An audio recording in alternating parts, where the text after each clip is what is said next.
Hey everyone, welcome back. मैं बहुत excited हूँ आज की इस वीडियो के लिए। इस वीडियो में हम सीखने वाले हैं हाउ जावास्क्रिप्ट वर्क्स, जावास्क्रिप्ट काम कैसे करती है। तो ये काफ़ी इंटरेस्टिंग वीडियो होने वाली है। अब देखते हैं इस वीडियो में हम सीखेंगे क्या। देखिए, मैं एक शीट फॉलो कर रहा हूँ जावास्क्रिप्ट ट्यूटोरियल के लिए। अगर आप पुरानी वीडियोस देखना चाहते हैं तो आप इस प्लेलिस्ट से जाके देख सकते हैं। इस प्लेलिस्ट का लिंक इस वीडियो के डिस्क्रिप्शन में जाके दे दूंगा मैं। अब बात करते हैं इस वीडियो में क्या सीखने वाले हैं, हाउ जावास्क्रिप्ट वर्क्स। सबसे पहले हम बात करें ग्लोबल एग्जीक्यूशन कॉन्टेक्स्ट। तो आपको ये समझ में आना चाहिए अगर आप जावास्क्रिप्ट को समझना चाहते हैं डीपली। उसके बाद हम बात करेंगे this and window in global execution context. उसके बाद हम बात करेंगे होस्टिंग। काफ़ी डिटेल में बात करेंगे इन सब चीज़ों के बारे में हम। मैं आपको समझाऊंगा बोर्ड पे सब चीज़ें कैसे काम करती हैं इंटरनली। उसके बाद हम बात करेंगे are let and const hoisted. ठीक है, इसके बारे में बात करेंगे। हम बात करेंगे व्हाट इज़ रेफरेंस एरर। उसके बाद हम बात करेंगे फंक्शन एग्जीक्यूशन कॉन्टेक्स्ट। बहुत डिटेल में बात करेंगे फंक्शन एग्जीक्यूशन कॉन्टेक्स्ट की। उसके बाद हम बात करेंगे scope chain and lexical environment. तो बस इतनी ही बात करेंगे आज की इस वीडियो में। बट ये वीडियो लंबी होने वाली है क्योंकि इसमें हम काफ़ी डिटेल में बात करने वाले हैं एंड नेक्स्ट वीडियो में हम क्लोजर्स के बारे में बात करेंगे। ओके। और बहुत सारे लोग मुझसे रिएक्ट कोर्स का पूछ रहे थे। तो गाइस, मेरी वेबसाइट है codeproc.com। यहाँ पे जाके आप रिएक्ट कोर्स चेकआउट कर सकते हैं। अगर आप इंडिया में रहते हैं तो आप कूपन कोड यूज़ कर सकते हैं हर्षित YT10। अगर आप आउटसाइड इंडिया रहते हैं तो आप कूपन कोड यूज़ कर सकते हैं हर्षित YTW10। तो आपको डिस्काउंट मिल जाएगा। अब इस वीडियो में पढ़ना स्टार्ट करते हैं। अब हम बात करेंगे जावास्क्रिप्ट काम कैसे करती है। बहुत सारे लोगों को ये बात समझ में नहीं आती जावास्क्रिप्ट काम कैसे करती है, और ये मैं आपको समझाऊंगा अच्छे से। और इसको ध्यान से देखना, जो मैं बोलूँगा ध्यान से सुनना, और अपने साथ नोटबुक पेन लेके बैठना ताकि आप नोट्स बना सको। तो अभी हम बात करेंगे कि जावास्क्रिप्ट का कोड कैसे एग्जीक्यूट होता है, ग्लोबल एग्जीक्यूशन कॉन्टेक्स्ट क्या होता है, लोकल एग्जीक्यूशन कॉन्टेक्स्ट क्या होता है, क्लोजर्स क्या होता है। तो इंपॉर्टेंट है इंटरव्यू पर्सपेक्टिव से भी, और आपकी खुद की जावास्क्रिप्ट में कितनी अंडरस्टैंडिंग है उसके पर्सपेक्टिव से भी। तो इसको ध्यान से देखना। तो अभी स्टार्ट करते हैं। तो अभी मैं क्या करता हूँ, कोड लिखता हूँ कुछ। और एक और चीज़ मैं आपको बताना चाहता हूँ, जैसा कोड मैं लिखूंगा वैसा ही कोड लिखना है। अगर मैं वार यूज़ करके वेरिएबल बना रहा हूँ तो आपने वार यूज़ करके बनाना है। अगर मैं लेट कॉन्स यूज़ करके बना रहा हूँ तो आपने लेट कॉन्स यूज़ करके बनाना है। अगर मैं फंक्शन डिक्लेयर कर रहा हूँ फंक्शन कीवर्ड लिख के, तो आपको फंक्शन वैसे ही बनाना है। अगर मैं फंक्शन एक्सप्रेशन लिख रहा हूँ तो आपको फंक्शन एक्सप्रेशन बनाना है। अगर मैं एरो फंक्शन लिख रहा हूँ तो एरो फंक्शन लिखना है। ऐसा क्यों कह रहा हूँ, क्योंकि अलग अलग केस में अलग अलग आउटपुट आएगी। तो आप परेशान ना हो, इसलिए जैसा मैं कोड लिखूंगा वैसे ही लिखना। मैं सब कुछ कवर करूँगा स्टेप बाय स्टेप। जब ये वाला चैप्टर खत्म होगा हाउ जावास्क्रिप्ट वर्क्स, इस चैप्टर के एंड तक आपके सारे डाउट क्लियर हो चुके होंगे, आई प्रॉमिस। ओके। तो कुछ भी स्किप नहीं करूंगा, बस जैसा कोड मैं लिखता चलूंगा वैसे कोड आपको लिखना है। तो स्टार्ट करते हैं। तो मैं कोड लिखता हूँ। सबसे पहले मैं क्या करता हूँ, एक वेरिएबल बनाता हूँ var first name equals to for example Harshit. मैंने लिख दिया। ओके। और अब मैं क्या करता हूँ, इसको नीचे बनाता हूँ और ऊपर प्रिंट करता हूँ।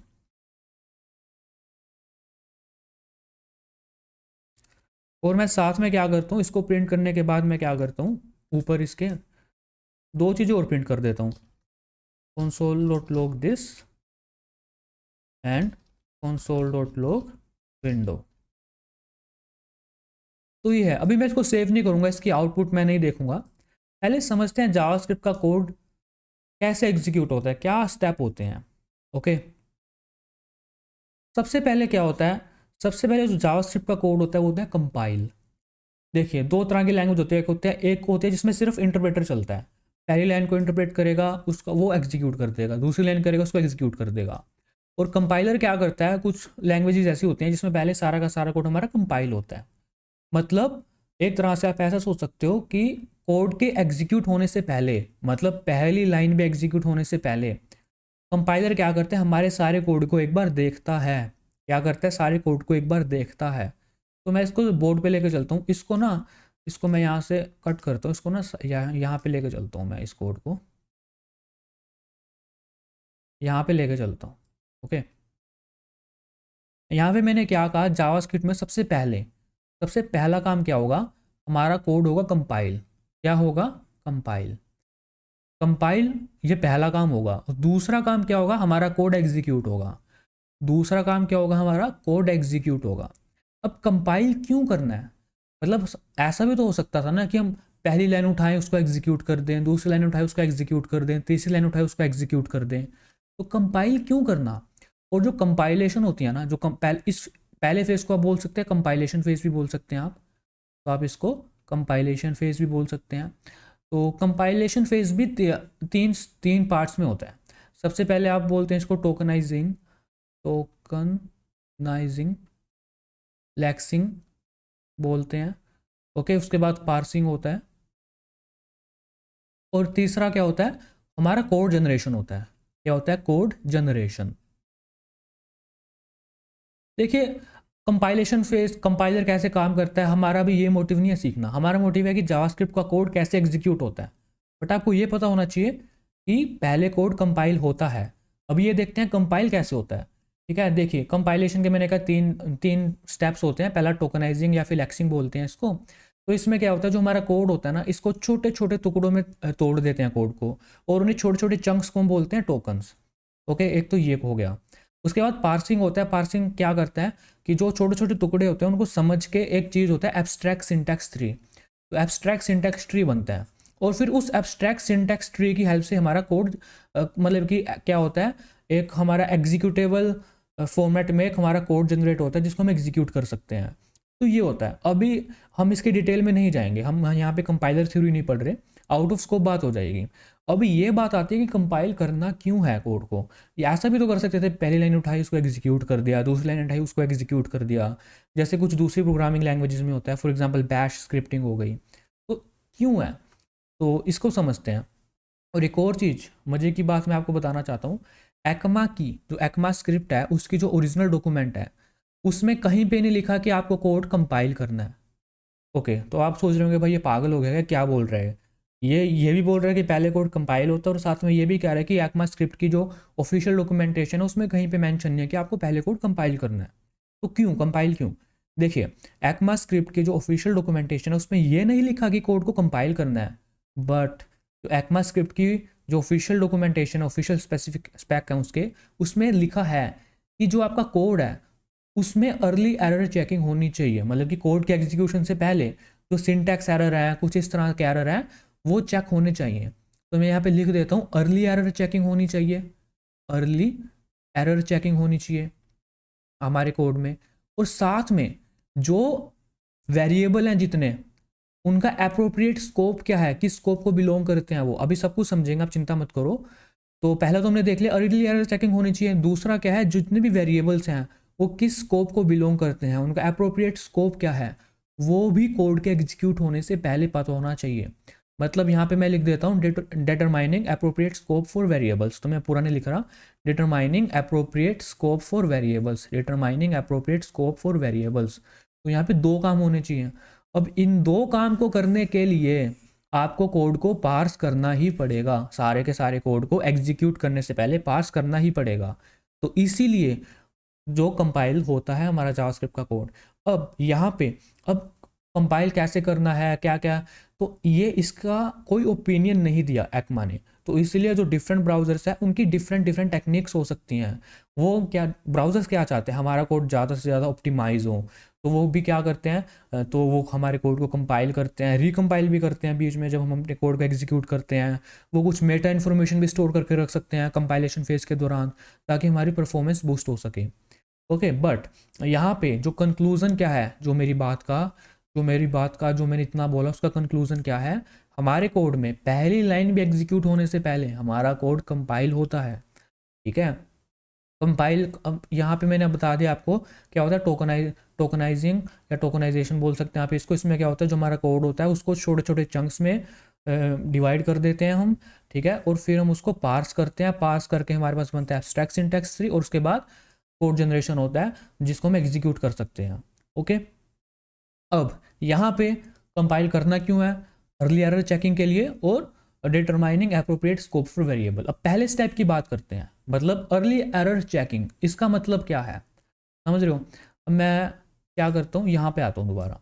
अब मैं क्या काम करता हूँ, इस कोड में ना, इस कोड में कुछ गलती कर देता हूँ। फॉर एग्जाम्पल यहाँ पे हर्षित से पहले यहाँ पे फॉर एग्जाम्पल मैंने गलती से यहाँ पे डॉट लगा दी, और मुझे नहीं पता ये क्यों लगा दी मैंने लगा दी मैंने। अब मैं इसको रन करता हूँ, तो देखिए अब यहाँ पे एरर आ चुकी है। मतलब पहली लाइन भी एग्जीक्यूट होने से पहले एरर आ चुकी है।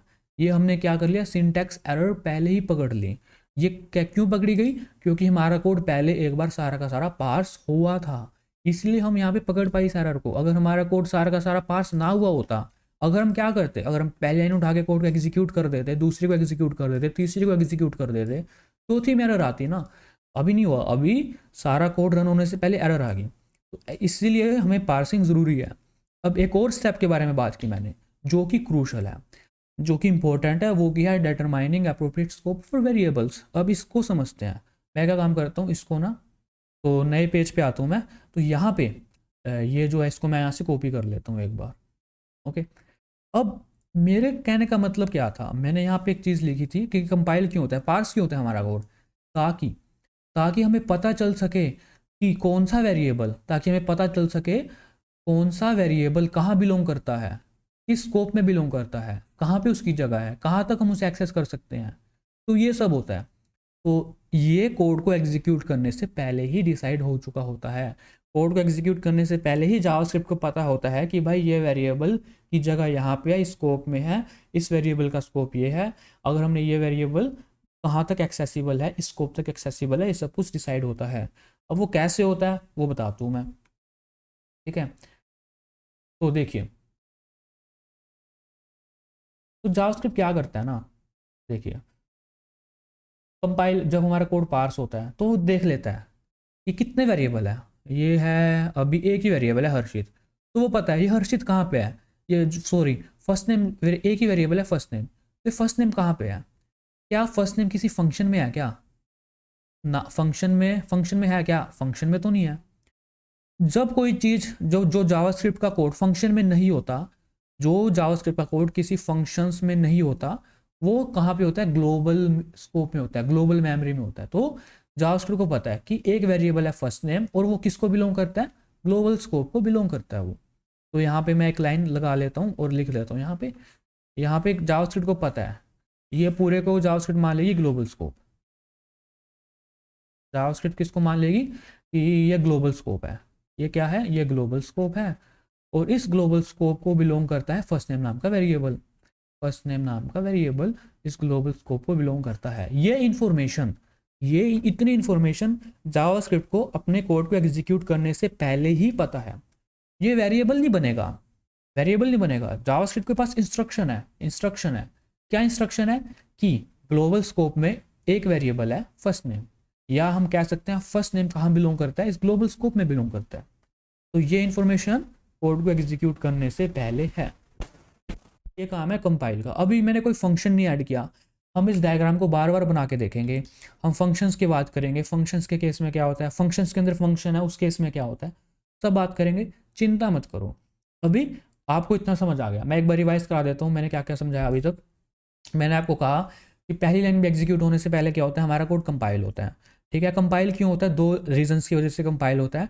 एक तो अर्ली एरर चेकिंग होती है, एक हमने determining appropriate scope for variables की, कौन सा वेरिएबल किस स्कोप को बिलोंग करता है, हमें वो पता होना चाहिए अपने कोड को एग्जीक्यूट करने से पहले। ठीक है, अब यहाँ पे जो कोड कंपाइल होता है उसके 3 फेज होते हैं, टोकनाइजिंग, लैक्सिंग, जिसमें क्या होता है, जो हमारा कोड होता है वो छोटे छोटे चंक्स में डिवाइड हो जाता है।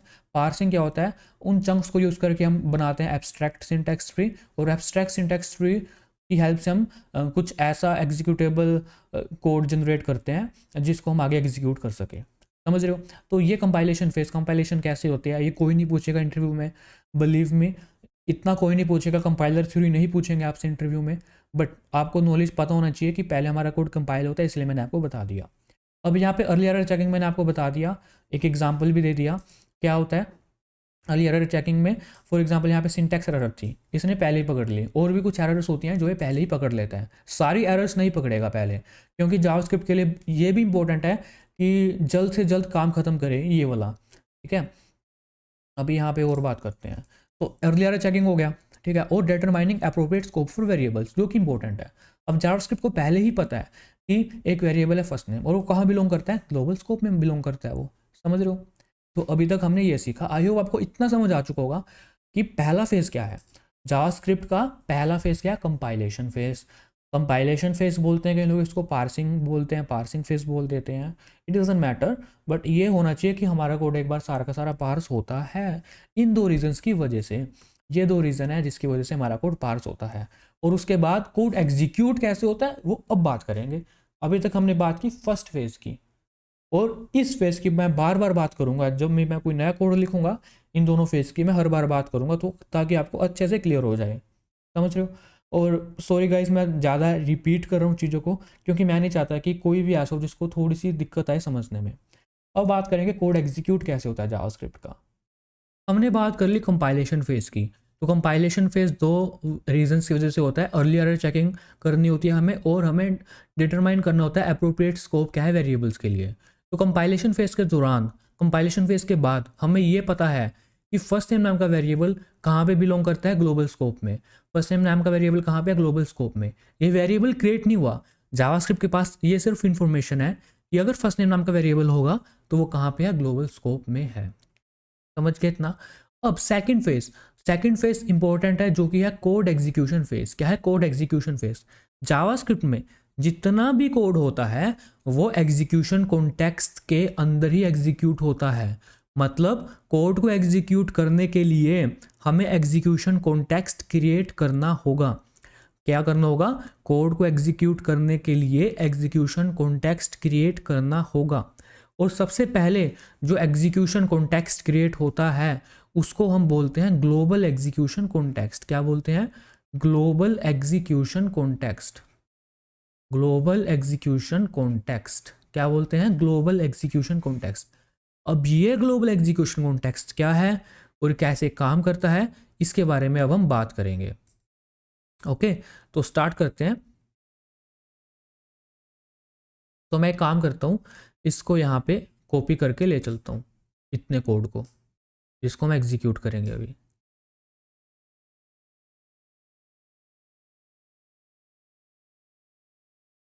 ओके, तो ये है कोड, इसको हम एग्जीक्यूट करेंगे। ओके, अब मैंने क्या कहा, सबसे पहला काम क्या है? सबसे पहला काम क्या है? ग्लोबल एग्जीक्यूशन कॉन्टेक्स्ट क्रिएट होगा। ओके, ग्लोबल एग्जीक्यूशन कॉन्टेक्स्ट, तो यहाँ पे लिख देता हूँ ग्लोबल एग्जीक्यूशन कॉन्टेक्स्ट। अब ये जो ग्लोबल एग्जीक्यूशन कॉन्टेक्स्ट है ना, ये भी दो पार्ट्स में बनता है। सबसे पहले तो creation phase, global execution context create भी तो होगा ना, तो यहाँ पे क्रिएशन फेज, ठीक है। ग्लोबल एग्जीक्यूशन कॉन्टेक्स्ट क्रिएट होगा जब हमारा कंट्रोल एंटर करेगा ग्लोबल एग्जीक्यूशन कॉन्टेक्स्ट में, क्रिएट भी तो होगा किसी तरीके से, तो क्रिएशन फेज होगा। और एक और दूसरा फेज हम बोल सकते हैं इसका कोड एग्जीक्यूशन फेज। क्या बोल सकते हैं? Code execution phase. Code execution phase मतलब पहली लाइन भी एग्जीक्यूट करने से पहले क्या क्रिएट होगा? Global execution context. और ग्लोबल एग्जीक्यूशन कॉन्टेक्स्ट भी दो फेज में बनेगा। पहला क्रिएशन फेज, किसका creation phase? Global execution context का ही क्रिएशन फेज। ये खुद कैसे बनेगा? तो उसका फेज। और उसके बाद क्या है? Code execution phase. ठीक है, तो पहले क्रिएशन फेज की बात करेंगे, फिर कोड एग्जीक्यूशन फेज की बात करेंगे। ओके, तो मैं क्या काम करता हूँ, एक बॉक्स बना लेता हूँ।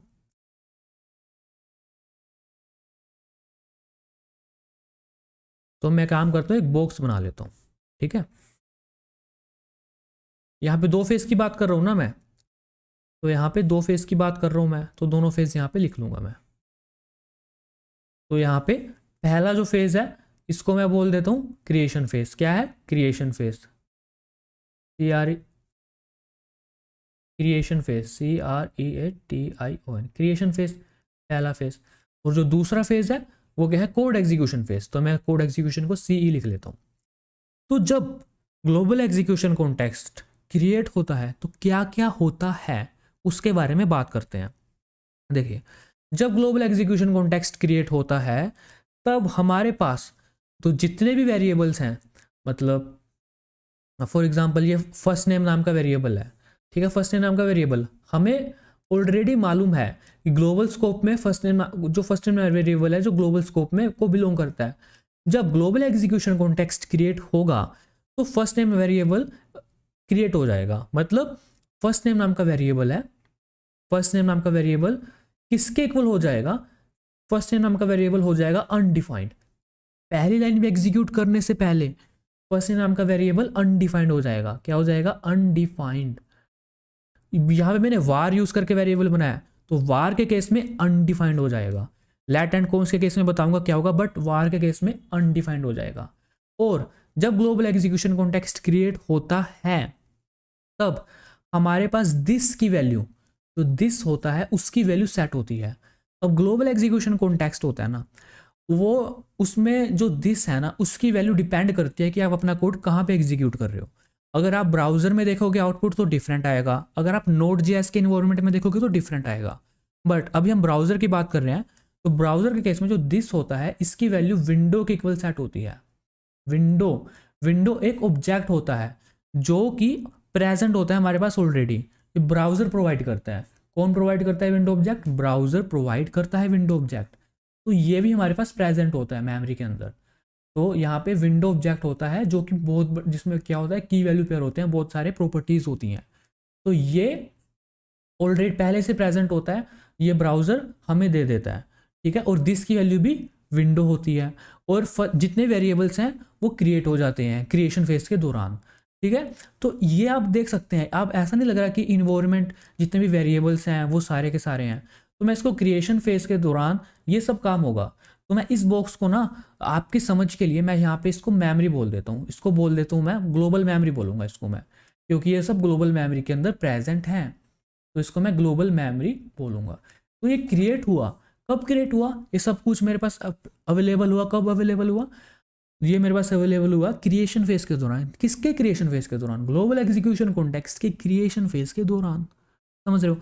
अब मैं आपको ऑफिशियल ECMAScript की डॉक्यूमेंटेशन के पास लेके चलूंगा और आपको बताऊंगा कि जो मैंने बोला उसमें भी वही लिखा है।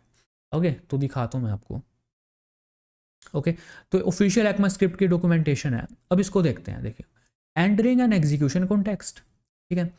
तो यहाँ पे आप देखिए, when control enters an execution context scope chain is created. अभी स्कोप चेन के बारे में बात करेंगे थोड़ी देर में, ठीक है। Scope chain is created and initialised, ये लाइन आपको नहीं समझ आई होगी, आई एग्री, ये मैंने बताया नहीं आपको, स्कोप चेन बताऊंगा आपको, बट यहाँ पे ये लाइन इंपॉर्टेंट है, ठीक है। When control enters an execution context variable instantiation is performed, मतलब कि वेरिएबल क्रिएट होंगे and this value is determined. Okay, जैसा कि मैंने आपको दिखाया, बिल्कुल वही तो हुआ। देखिए, जितने वेरिएबल थे, कितने वेरिएबल थे? फर्स्ट नेम था जो कि इसको बिलोंग करता था, ग्लोबल स्कोप को, वो बना दिया मैंने। और दिस की वैल्यू क्या होगी ग्लोबल एग्जीक्यूशन कॉन्टेक्स्ट में? जो ग्लोबल मेमोरी में दिस की वैल्यू क्या होगी? विंडो के इक्वल होगी। ओके, दिस की वैल्यू डिटरमाइन करनी है ना, तो अगर आप अपने कोड को ब्राउजर में रन करोगे तो विंडो की इक्वल होगी। अब आप सोच रहे होंगे कि मैं यार ये ऑफिशियल इसके पास क्यों लेके आ गया, ये क्यों मैं आपको दिखा रहा हूँ। देखिए, जब मैंने जावास्क्रिप्ट सीखनी स्टार्ट की थी तो अलग अलग जगह पे अलग अलग चीज़ें लिखी हुई थी, किसी ने कुछ लिखा हुआ था, किसी ने कुछ लिखा हुआ था। और कोई अगर जो मैंने कोई वीडियो देखता था उसमें भी अलग अलग चीज़ें मेरे को पता लगती थी, तो मैं कंफ्यूज होता था कि मैं किसकी बात मानूं, कौन सच्चा है। तो इसी कारण से मैंने क्या किया था, फिर ये ऑफिशियल ECMA की डॉक्यूमेंटेशन रीड की थी, और ताकि आप इस डॉक्यूमेंटेशन पे आंख बंद करके विश्वास कर सकते हो। तो इसीलिए मैं आपको ये सब चीज़ें बता रहा हूँ कि मैं जो आपको बता रहा हूँ वो बिल्कुल सही बता रहा हूँ। ओके,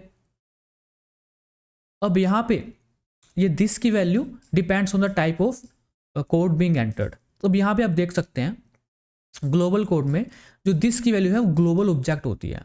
अब यहाँ पे मैं आपको दिखाता हूँ, जो ग्लोबल ऑब्जेक्ट क्या होता है, वो विंडो होता है, ठीक है। आप देख सकते हैं in the HTML document object model the window property of global object is the window object itself. तो अगर आप कंफ्यूज हो गए हो तो मैं आपको बताता हूँ ये क्या कह रहे हैं। अगर आप अपना कोड ब्राउजर में रन कर रहे हो तो जो विंडो है वो हमारे पास प्रेजेंट होता है। विंडो कौन प्रोवाइड करता है? ब्राउज़र प्रोवाइड करता है हमें, ठीक है, जो कि एक बहुत बड़ा ऑब्जेक्ट होता है, की वैल्यू पेयर्स होते हैं उसमें। ओके, और जो दिस होता है वो किसके इक्वल होता है? वो ग्लोबल ऑब्जेक्ट के इक्वल होता है, मतलब कि विंडो को ही इस दिस क्या स्टोर करेगा अपने अंदर? इसकी विंडो की ही रेफरेंस स्टोर करेगा। समझ रहे हो? अब इस कोड को रन करेंगे और फिर आपको देखेंगे क्या आउटपुट आएगी।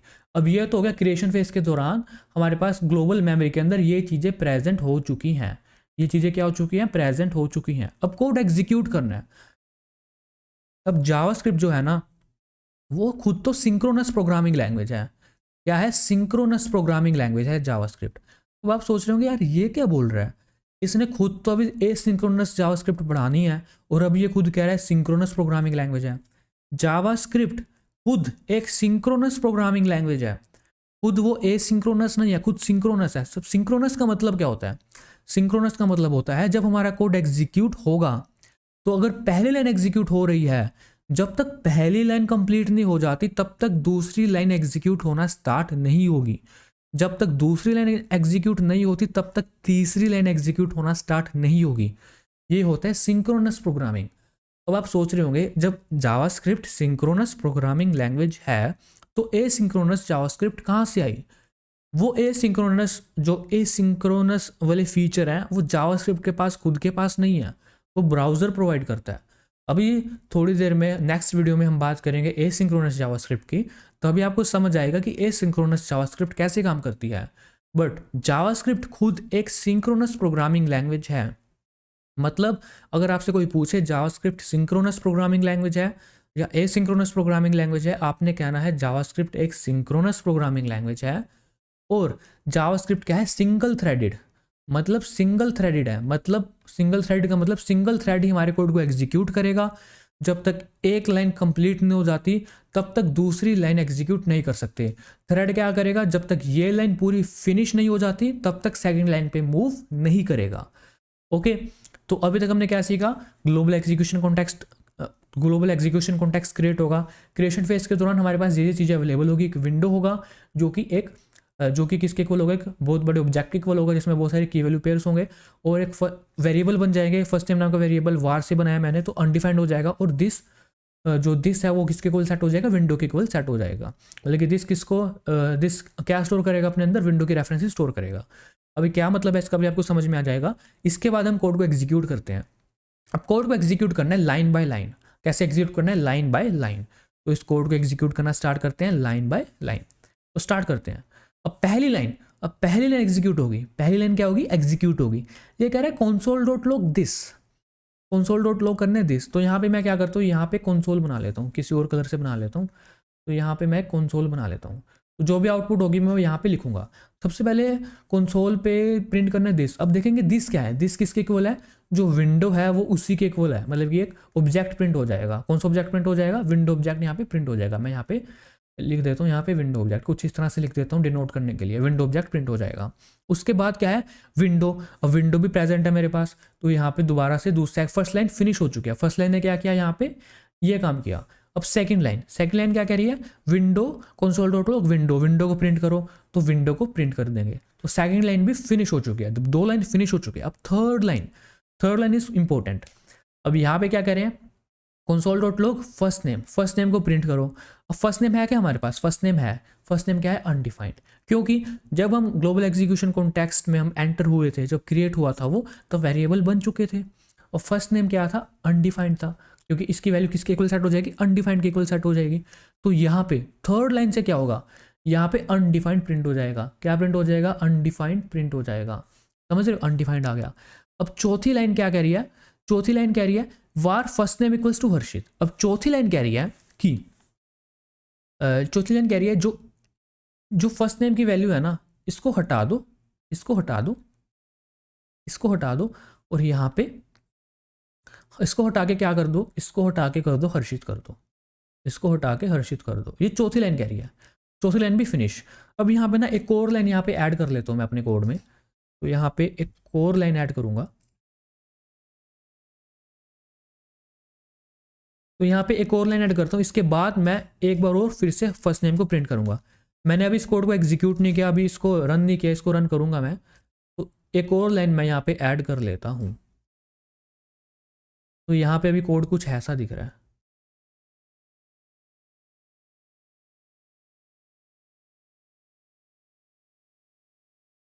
है। तो कोड कुछ ऐसा दिख रहा है। तो यहाँ पे इसको मैं पहली लाइन बोल सकता हूँ, इसको दूसरी, इसको तीसरी, इसको चौथी और इसको पांचवी। पांचवी लाइन एग्जीक्यूट करो भाई। पांचवी लाइन क्या कह रही है? पांचवी लाइन कह रही है फिर से फर्स्ट नेम करो। अब फर्स्ट नेम क्या हो चुका है? हर्षित हो चुका है। तो यहाँ पे क्या प्रिंट हो जाएगा? हर्षित यहाँ पे प्रिंट हो जाएगा। समझ रहे हो? पहले विंडो ऑब्जेक्ट प्रिंट होगा, फिर से विंडो ऑब्जेक्ट प्रिंट होगा, फिर अनडिफाइंड प्रिंट होगा और फिर हर्षित प्रिंट होगा। ओके, तो अब इसको एग्जीक्यूट करके देखते हैं, इसको रन करके देखते हैं। अब इसको रन करते हैं तो देखिए पहले विंडो ऑब्जेक्ट आ रहा है, ठीक है, विंडो ऑब्जेक्ट प्रिंट होगा, ठीक है। ये दिस से क्या हो रहा है? ये विंडो ऑब्जेक्ट प्रिंट हो रहा है, क्योंकि दिस की बाइंडिंग किसके साथ हो जाएगी? विंडो ऑब्जेक्ट के साथ हो जाएगी, ठीक है। तो यहाँ पे भी विंडो ऑब्जेक्ट है, समझ रहे हो, फिर अनडिफाइंड और फिर हर्षित है। तो कुछ इस तरह से काम हो रहा है। आई होप आपको समझ आ चुका होगा कि ये काम कैसे हुआ। तो फिर से मैं एक बार बता देता हूँ। पहले कंपाइल होगा, तो पहले हमारा कोड कंपाइल होगा। जब हमारा कोड कंपाइल होगा किस दो वजह से होगा, अर्लियर चेकिंग और डिटरमाइनिंग अप्रोप्रिएट स्कोप वेरिएबल।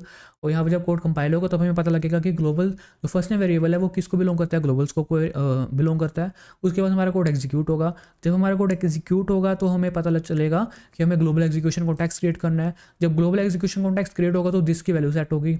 और अगर हम अपना कोड यहाँ पे ब्राउजर में देखेंगे, आउटपुट देखेंगे इसकी, तो यहाँ पे दिस किसके इक्वल होगा, विंडो के इक्वल होगा। और ये विंडो कौन प्रोवाइड करता है, और ये विंडो प्रोवाइड करता है ब्राउजर, जो कि हमारे पास हर वक्त अवेलेबल होता है, हम इसे कहीं पे भी यूज़ कर सकते हैं, तो ये अवेलेबल रहता है हमारे पास। ओके, और उसके बाद हमारे पास, और ये विंडो क्या है, विंडो को क्या बोलेंगे हम यहाँ पे, ग्लोबल ऑब्जेक्ट। और ये ग्लोबल ऑब्जेक्ट अलग अलग होता है। अगर हम ब्राउजर में देखेंगे तो विंडो है ग्लोबल ऑब्जेक्ट, अगर हम नोड के एनवायरनमेंट में देखेंगे तो ग्लोबल ऑब्जेक्ट कुछ और होगा, समझ रहे हो। और जब क्रिएशन फेज के दौरान ही क्या होगा, जितने वेरिएबल होंगे वो बन जाएंगे। तो फर्स्ट नेम क्या होगा, फर्स्ट नेम किसके सेट हो जाएगा, अनडिफाइंड के इक्वल सेट हो जाएगा, ठीक है। तो यहाँ पे अनडिफाइंड आ रहा था, तो ये है। अभी आपको इतना समझ आ चुका होगा। अब और आगे चल के इसकी और बात करते हैं। अभी हमने इस कोड को एनालाइज किया, अभी आपको पता चला क्या क्या होता है ग्लोबल एग्जीक्यूशन कॉन्टेक्स्ट कंपाइल क्यों होता है, कोड कंपाइलेशन के दौरान क्या होता है, और एग्जीक्यूशन के दौरान क्या होता है। तो अभी प्रैक्टिस के लिए अभी एक बार इस कोड को एनालाइज करेंगे और समझेंगे कुछ और चीज़ें, और ये 95% सिमिलर है इस कोड के, तो आपको परेशानी नहीं आनी चाहिए। एक बार क्या करते हैं, इसको एनालाइज करते हैं और चलते हैं इसको लेके, इसको एनालाइज करते हैं होगा क्या। ओके,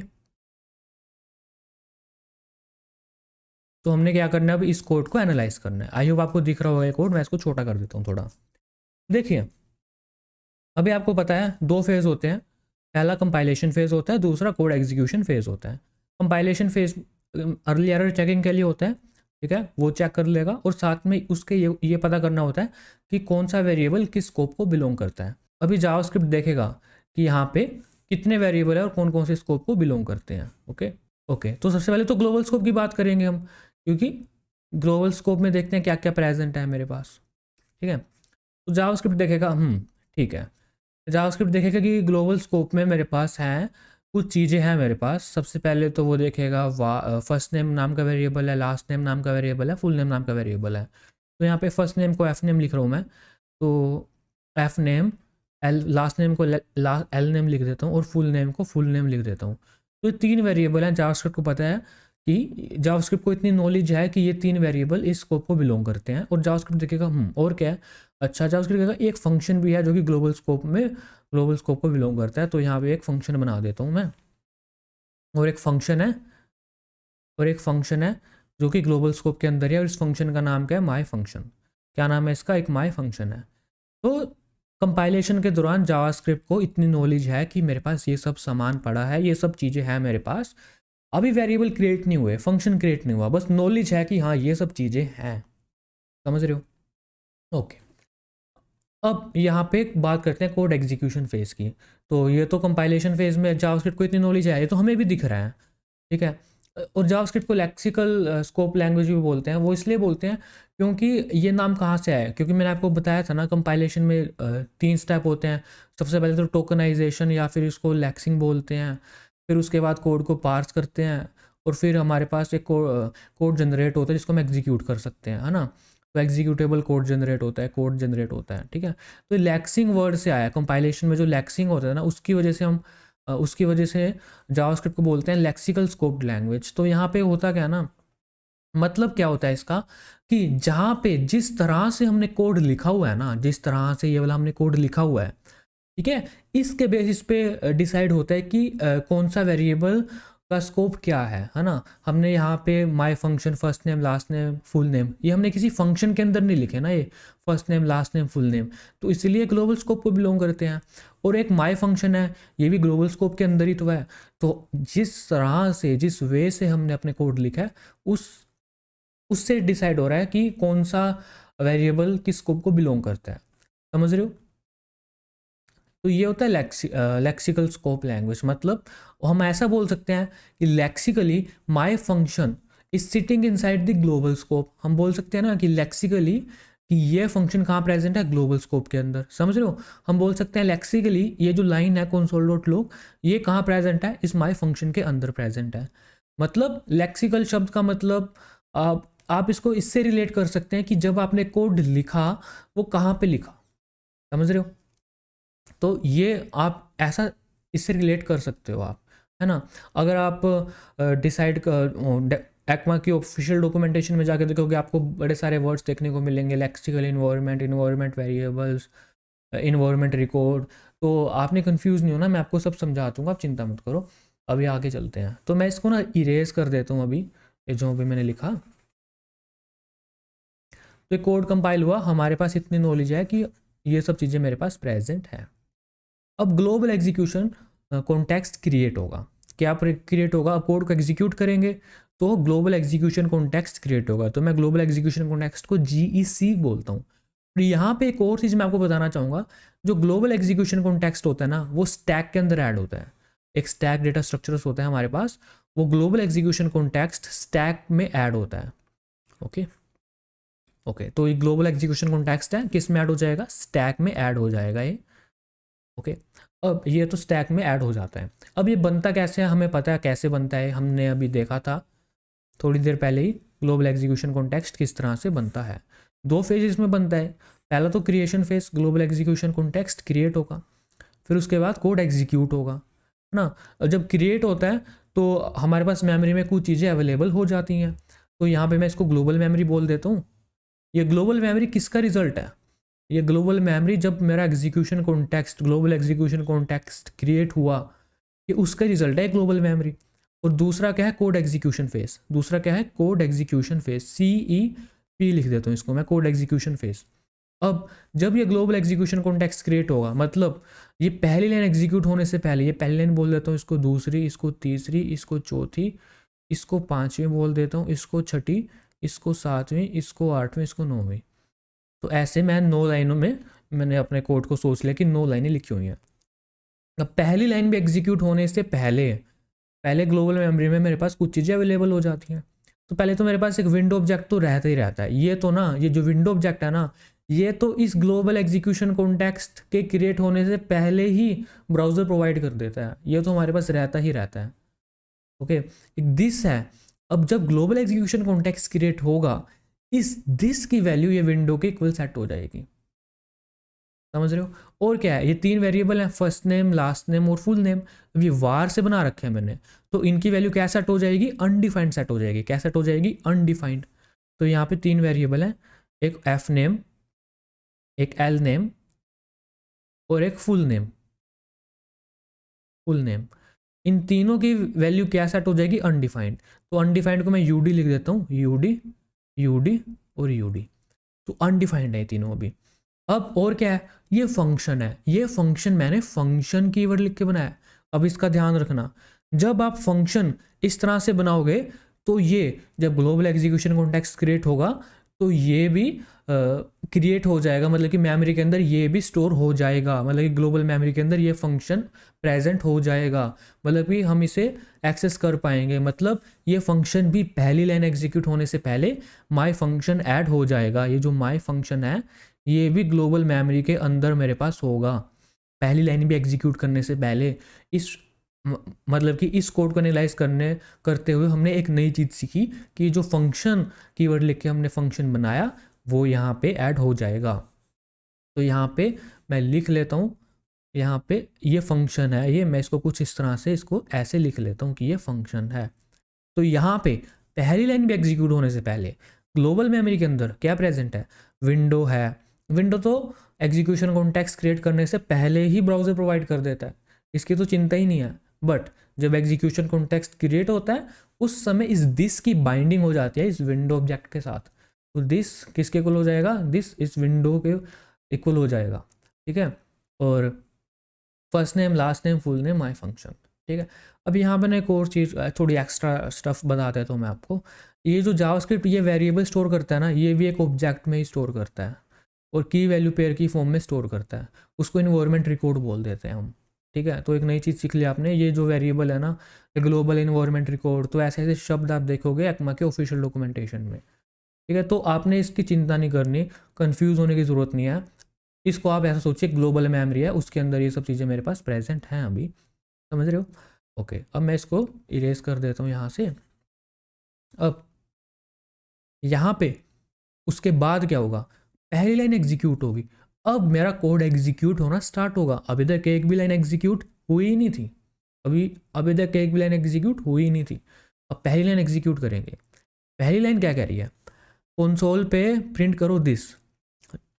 जब ग्लोबल एग्जीक्यूशन कॉन्टेक्स्ट क्रिएट हुआ तो दिस की बाइंडिंग हो चुकी थी विंडो के साथ, तो यहाँ पे कंसोल है मेरा, और कंसोल पे प्रिंट हो जाएगा एक मेरा विंडो ऑब्जेक्ट प्रिंट हो जाएगा। पहली लाइन फिनिश करके मैं यहाँ पे टिक मार्क कर दूंगा। दूसरी लाइन क्या कह रही है, कंसोल डॉट लो विंडो। अब दूसरी लाइन में क्या कह रही है, कंसोल पे विंडो ऑब्जेक्ट करो। तो विंडो ऑब्जेक्ट तो ब्राउजर ने प्रोवाइड कर रखा है सदा बाहर, तो ये तो हमारे पास हर वक्त प्रेजेंट रहेगा। तो ये भी हमने दूसरी लाइन में फिनिश। अब तीसरी लाइन जावास्क्रिप्ट कह रही, हम क्या कह रहे हैं कि माय फंक्शन को प्रिंट करो। जावास्क्रिप्ट कहेगी माय फंक्शन है क्या ग्लोबल मेमोरी में, कह रहा है माय फंक्शन है। माय फंक्शन क्या है, फंक्शन है। तो जावास्क्रिप्ट इस पूरे के पूरे फंक्शन को एज इट इज प्रिंट कर देगी। ये पूरा का पूरा फंक्शन एज इट इज यहाँ पे ग्लोबल मेमोरी में स्टोर है। हमने इसे एग्जीक्यूट नहीं किया, बट ये फंक्शन स्टोर है मेरा मेमोरी के अंदर, ग्लोबल मेमोरी के अंदर। तो अब हम क्या कर सकते हैं, इस फंक्शन को पूरा का पूरा प्रिंट कर देंगे। यहाँ पे दिस इज माई फंक्शन नहीं आएगा, ये पूरा का पूरा फंक्शन प्रिंट हो जाएगा। फंक्शन हमने कॉल नहीं किया, ये माई फंक्शन हमने कॉल नहीं किया। अगर माई फंक्शन कॉल करते तो कैसे करते, ये माई फंक्शन अगर हमने कॉल करना होता है तो माई फंक्शन, तो यहाँ पे माई फंक्शन या पैरेंथेसिस लगा के कॉल करता ना मैं।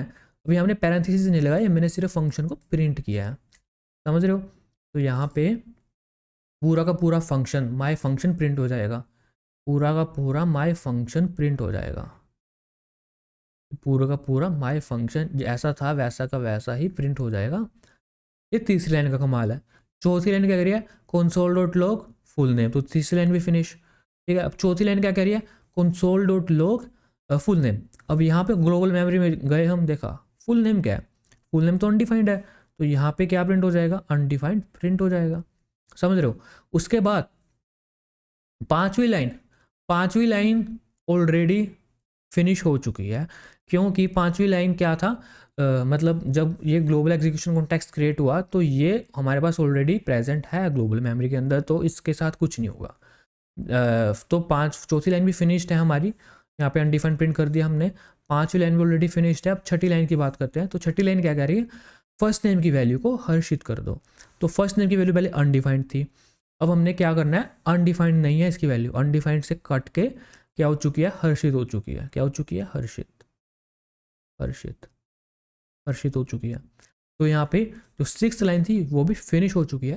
अब सेवंथ लाइन क्या कह रही है, सेवंथ लाइन कह रही है जो लास्ट नेम है उसकी वैल्यू को क्या कर दो, शर्मा कर दो। तो लास्ट नेम क्या कह रही है, इसकी वैल्यू को यहाँ से हटा के शर्मा कर दो, तो यहाँ से वो शर्मा कर दी मैंने। उसके बाद यहाँ पे सेवंथ लाइन भी फिनिश। अब एट्थ लाइन क्या कह रही है, एट्थ लाइन कह रही है जो फुल नेम है उसको फर्स्ट नेम प्लस थोड़ा सा स्पेस फिर लास्ट नेम, कुछ ऐसा कर दो।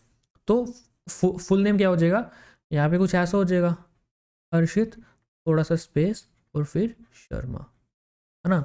उसके बाद क्या होगा, console dot log full name. अब फुल नेम करना है, सेवंथ लाइन भी फिनिश होगी, तो ये काम करना सेवंथ लाइन में कर दिया। अब सेवंथ लाइन क्या थी, सेवंथ लाइन में हमने इसको शर्मा करना था, वो भी हो गया। एट्थ लाइन में हमने क्या करना था, ये काम करना, ये भी हो गया। एट्थ लाइन भी फिनिश। और नाइन्थ लाइन क्या कह रही है, नाइन्थ लाइन कह रही है कि console dot log full name, तो फुल नेम को हम प्रिंट कर देंगे, तो यहाँ पे क्या प्रिंट हो जाएगा, हर्षित शर्मा यहाँ पे प्रिंट हो जाएगा। सॉरी गाइज, मेरी राइटिंग इस पर अच्छी नहीं आ रही, मेरे को इस पर आदत नहीं है लिखने की, पर आपको समझ आ गया होगा आई होप। तो यहाँ पे 2 बार विंडो ऑब्जेक्ट प्रिंट होगा, फिर माई फंक्शन प्रिंट होगा, फिर अनडिफाइंड प्रिंट होगा, और फिर हर्षित शर्मा प्रिंट होगा। अब इसको एक बार रन करके देख लेते हैं, तो आप देख सकते हैं 2 बार विंडो ऑब्जेक्ट प्रिंट हुआ, और जैसा फंक्शन मैंने यहाँ पे डिफाइन किया था बिल्कुल वैसा का वैसा ही फंक्शन यहाँ पे प्रिंट हो चुका है। उसके बाद अनडिफाइंड प्रिंट हुआ, उसके बाद हर्षित शर्मा प्रिंट हो गया। आई होप आपको समझ में आ चुका होगा कि ये काम हमने कैसे किया, कैसे हमने इस कोड को एनालाइज किया। अब आगे बात करते हैं कुछ और नई चीज़ों के बारे में। अभी हमने इस कोड को एनालाइज किया, हमने देखा ये कोड कैसे एग्जीक्यूट होता है, कैसे रन होता है, क्या ग्लोबल एग्जीक्यूशन कॉन्टेक्स्ट क्या होता है। ओके, अब यहाँ पे आपने एक शब्द सुना होगा जिसको बोलते हैं होस्टिंग। आपने सुना होगा जावास्क्रिप्ट में होस्टिंग होती है। होस्टिंग होती क्या है, देखिए अभी तक हमारे पास क्या हो रहा था, ये जो वेरिएबल है हमारे पास, फर्स्ट नेम हो गया, लास्ट नेम हो गया, फुल नेम हो गया, इनको मैं बना तो मैंने यहाँ पे रखे हैं, बट मैं इनको यहाँ पे प्रिंट कर पा रहा हूँ। आप देख सकते हैं, मैं फुल नेम नाम के वेरिएबल को प्रिंट कर पा रहा हूँ। तो क्या वैल्यू आ रही थी इसकी? अनडिफाइंड आ रही थी वैल्यू, समझ रहे हो। और फंक्शन मैंने यहाँ पे बनाया हुआ है, 7th लाइन में फंक्शन बना रखा है मैंने, ये फंक्शन है 7th लाइन में, बट मैं इस फंक्शन को प्रिंट कर पा रहा हूँ 4th लाइन में। आप देख सकते हैं 4th लाइन में मैंने इस फंक्शन को प्रिंट किया तो ये फंक्शन एज इट इज़ यहाँ पे प्रिंट हो गया। ऐसा क्यों हो रहा था? आई होप आपके पास इसका आंसर होगा अभी। तो ऐसा इसलिए हो रहा था क्योंकि जब यहाँ ग्लोबल एग्जीक्यूशन कॉन्टेक्स्ट क्रिएट हो रहा था, जब हमारे कंट्रोल एंटर हुआ ग्लोबल एग्जीक्यूशन कॉन्टेक्स्ट में, जब ग्लोबल एग्जीक्यूशन कॉन्टेक्स्ट क्रिएट हुआ उस टाइम पे फर्स्ट नेम, लास्ट नेम और फुल नेम ये तीनों वेरिएबल बन चुके थे, क्योंकि ये वार से बनाए थे मैंने, वार से बनाए थे। तो ये क्या, इनकी वैल्यू क्या सेट हो चुकी थी? अनडिफाइंड। मतलब मेरा कोड एग्जीक्यूट नहीं हुआ, एग्जीक्यूट बाद में होगा, पहले क्रिएट होगा ना global execution context. Global execution context के क्रिएशन फेज के दौरान ये वेरिएबल मेरी मेमोरी में स्टोर हो चुके थे, इनको मेमोरी एलोकेट हो चुकी थी, उनकी क्या वैल्यू थी? अनडिफाइंड। वार के केस में क्या वैल्यू थी? अनडिफाइंड। और जो मेरे फंक्शन है, जो मैंने फंक्शन कीवर्ड लिख के बनाए हैं, वो मेरे मेमोरी के अंदर स्टोर हो चुके हैं फंक्शन के एग्जीक्यूट करने से पहले। कब स्टोर हो चुके थे वो? जब ग्लोबल एग्जीक्यूशन कॉन्टेक्स्ट क्रिएट हो पा रहा था, समझ रहे हो। इसी कारण से मैं इनको यहाँ पे ऊपर यूज़ कर पा रहा था। तो होस्टिंग क्या है? कोड के एग्जीक्यूट करने से पहले मेमोरी के अंदर ये चीज़ें स्टोर हो रही हैं। क्यों, कैसे स्टोर हो रही हैं? क्योंकि ग्लोबल एग्जीक्यूशन कॉन्टेक्स्ट में हम जब एंटर होते हैं तो जो वेरिएबल हैं वो क्रिएट हो जाते हैं। क्रिएट होने के बाद हमारा कोड की एग्जीक्यूशन स्टार्ट होती है। ऐसा लिखा है एक्मा के ऑफिशियल स्पेसिफिकेशंस में, और ऐसा ही होता है। आपने देख भी लिया इसका रिजल्ट क्या मिल रहा है हमें, समझ रहे हो। यहाँ पे अनडिफाइंड क्यों मिल रहा है? क्योंकि इसकी वैल्यू पहले ही मेमोरी में अनडिफाइंड स्टोर हो चुकी है, समझ रहे हो। और यहाँ पे फंक्शन क्यों प्रिंट हो रहा है? क्योंकि मेमोरी में पहले ही स्टोर हो चुका है एग्जीक्यूट होने से पहले। मतलब कोड की लाइन वाले एग्जीक्यूशन होने से पहले ही जब ग्लोबल एग्जीक्यूशन कॉन्टेक्स्ट क्रिएट हुआ तो ये मेमोरी के अंदर स्टोर हो चुका था। अभी तक मैंने इसको सिर्फ प्रिंट किया है, मैं इसको रन भी कर सकता हूँ। रन कैसे करूँगा? माई फंक्शन, यहाँ पे पैरेंथेसिस लगा दूंगा तो मैं इसको रन भी कर सकता हूँ। आप देख सकते हैं दिस इज माई फंक्शन। तो ये होस्टिंग, आई होप आपको समझ आ चुका होगा। अब आप सोच रहे होंगे तो वार के केस में तो अनडिफाइंड हो गया, लेट के केस में क्या होगा, कॉन्स्ट के केस में क्या होगा, फंक्शन एक्सप्रेशन के केस में क्या होगा, एरो फंक्शंस के केस में क्या होगा, तो सब चीज़ों के बारे में बात करेंगे। तो अभी चलते हैं आगे और बात करते हैं और चीज़ों के बारे में। और यहाँ पे एक और चीज़ आपको ध्यान में रखनी है, जब ये सारा कोड एग्जीक्यूट हो गया, सारी लाइन एग्जीक्यूट हो गई इस ग्लोबल एग्जीक्यूशन कॉन्टेक्स्ट की, उसके बाद जो स्टैक में ग्लोबल एग्जीक्यूशन कॉन्टेक्स्ट पड़ा है ये स्टैक से पॉप हो जाएगा, मतलब डिलीट हो जाएगा, ये स्टैक से पॉप हो जाएगा। क्या हो जाएगा? स्टैक से पॉप हो जाएगा, ओके। और जो स्टैक में जो सबसे टॉप पे रहता है करंट एग्जीक्यूशन कॉन्टेक्स्ट, मतलब जिस एग्जीक्यूशन कॉन्टेक्स्ट में हम काम कर रहे हैं। इस बात की अभी सेंस बनेगी जब हम थोड़ा और बात करेंगे। तो इसको हम फंक्शन डेक्लेरेशन बोलते हैं। और इंस्टेड ऑफ फंक्शन डेक्लेरेशन मैं क्या काम करता हूँ, इसको फंक्शन एक्सप्रेशन में चेंज कर देता हूँ। किस में चेंज कर देता हूँ? फंक्शन एक्सप्रेशन में। और फंक्शन एक्सप्रेशन में मैं वार यूज़ करके चेंज करूँगा। अभी मैं वार की बात कर रहा हूँ तो इसीलिए मैं वार ही यूज़ कर रहा हूँ, ठीक है। तो var my function is equal to function, okay. तो मैंने वार यूज़ करके इसको फंक्शन एक्सप्रेशन में चेंज कर दिया, एनोनिमस फंक्शन एक्सप्रेशन में चेंज कर दिया, क्योंकि यहाँ पे फंक्शन के बाद मैंने कुछ नाम नहीं लिखा ना। तो यहाँ पे मैं इस फंक्शन को देखते हैं। नॉर्मली हम क्या करते हैं, नॉर्मली कोड हम कुछ इस तरह से करते हैं ना, पहले फंक्शन बना दिया, ठीक है, और उसके बाद हम इस फंक्शन को कॉल कर सकते हैं सिंपल। यहाँ पे सबसे पहले मैं इस फाइल को लिंक कर लेता हूँ। तो नॉर्मली हम क्या करते हैं, इस फंक्शन को बनाने के बाद मैं अपने माई फंक्शन को कॉल कर सकता हूँ, माई फंक्शन को इस तरह से कॉल कर सकता हूँ, ठीक है। अब मैं क्या काम करता हूँ, ये जो माई फंक्शन है ना, इसको मैं यहाँ पे बना देता हूँ, ठीक है। ऊपर वाला कोड मैं हटा देता हूँ ताकि आपको कन्फ्यूजन ना हो। यहाँ पे मैंने माई वार यूज़ करके बनाया, ठीक है। अब मैं क्या करता हूँ, अब इसको ऊपर माई फंक्शन को भी यहाँ पे कॉल करूँगा, ओके। इसको भी यहाँ पे कॉल करूँगा या फिर यहाँ पे प्रिंट करता हूँ सिंपल, यहाँ पे console.log माई फंक्शन। अब देखते हैं इसका आउटपुट क्या आएगी। अभी मैं इसको रन नहीं करूँगा, इसको एनालाइज करते हैं इसकी आउटपुट क्या आएगी और क्यों आएगी, क्यों वो वाली आउटपुट आ रही है इसकी, समझ रहे हो। तो मैं क्या काम करता हूँ, इसको लेके चलता हूँ और इसको एनालाइज करते हैं क्या होगा इस केस में। देखो, सबसे पहले तो यार आपको पता है हमारा कोड कंपाइल होता है, तो मुझे बताने की ज़रूरत नहीं है कंपाइलेशन फेज़ में क्या होगा, तो मैं फटाफट से कर देता हूँ। तो कंपाइलेशन फेज़ में तो अर्ली एरर चेकिंग होती है और एक हमें पता लगाना होता है कि कौन सा वेरिएबल किस स्कोप को बिलोंग करता है। तो यहाँ पे भाई मेरा ग्लोबल स्कोप है और हमें अभी दिख रहा है कि ग्लोबल स्कोप में अभी एक ही चीज़ है जो कि क्या है, माई फंक्शन। ग्लोबल स्कोप में एक ही चीज़ है, वो है माई फंक्शन। तो ग्लोबल स्कोप में क्या है, माई फंक्शन है। अभी तक मेरे पास ये इन्फॉर्मेशन है। उसके बाद हमने अपने कोड को एग्जीक्यूट करना है। एग्जीक्यूट करने के लिए आपको पता है क्या बनता है, ग्लोबल एग्जीक्यूशन कॉन्टेक्स्ट, GEC बोलता हूँ जिसको मैं, समझ रहे हो। अब यहाँ पे ये भी दो फेज में काम होता है। एक तो ग्लोबल एग्जीक्यूशन कॉन्टेक्स्ट जब क्रिएट होता है, जब हमारा कंट्रोल एंटर करता है किसी ग्लोबल एग्जीक्यूशन कॉन्टेक्स्ट में, तब क्या काम होता है। और जो भी ग्लोबल एग्जीक्यूशन कॉन्टेक्स्ट होता है वो कहाँ पे ऐड हो जाता है, स्टैक में ऐड हो जाता है। कहाँ पे ऐड हो जाता है, स्टैक में ऐड हो जाता है। ठीक है, तो यहाँ पे लिख लेता हूँ, स्टैक में सबसे पहले क्या ऐड हो जाता है, ग्लोबल एग्जीक्यूशन कॉन्टेक्स्ट, ये है स्टैक। और ये भी दो फेज में काम हो होता है। पहला फेज होता है क्रिएशन फेज, ठीक है। क्रिएशन फेज में क्या होता है, और दूसरा फेज क्या होता है, कोड एग्जीक्यूशन फेज। तो यहाँ पे पहला फेज मतलब कि क्रिएशन फेज, क्रिएशन फेज को मैं CP लिख लेता हूँ। और ये दूसरा फेज यहाँ पे दूसरे फेज के साथ काम होगा, कोड एग्जीक्यूशन फेज। अब क्रिएशन फेज में आपको पता है ग्लोबल एग्जीक्यूशन कॉन्टेक्स्ट में जब क्रिएट होता है तो यहाँ पे मेरे पास क्रिएट होती है मेमोरी। तो ग्लोबल मेमोरी बोल देता हूँ मैं इस बॉक्स को। तो ये ग्लोबल मेमोरी किसका रिजल्ट है, ये जब मेरा एग्जीक्यूशन कॉन्टेक्स्ट क्रिएट हुआ तब मेरे पास मेमोरी में कुछ चीज़ें स्टोर हो जाती हैं।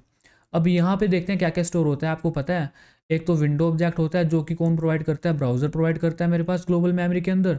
ये ग्लोबल मेमोरी के अंदर है ना ये चीज़। तो यहाँ पे इसको थोड़ा सेपरेट कर लेता हूँ, यहाँ पे मैंने गन मचा दिया। ओके,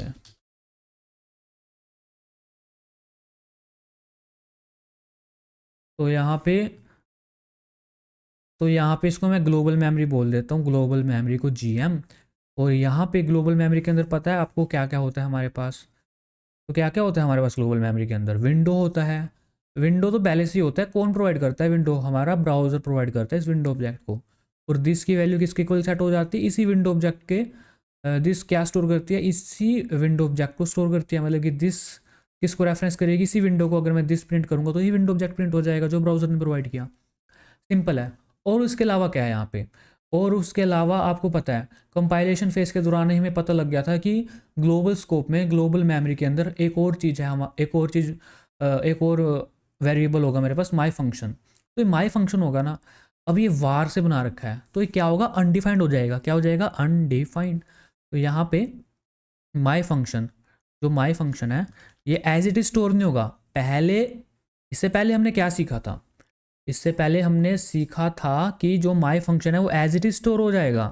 बट वो ऐसा क्यों हो रहा था, पहले एज इट इज क्यों स्टोर हो रहा था, क्योंकि जो हमने फंक्शन बनाया था वो फंक्शन डेक्लेरेशन यूज करके बनाया था। मतलब हमारी जो सोर्स टेक्स्ट है, जो हमारी फाइल है, उसके अंदर जब हमने फंक्शन बनाया था जो पहला वर्ड था वो फंक्शन था।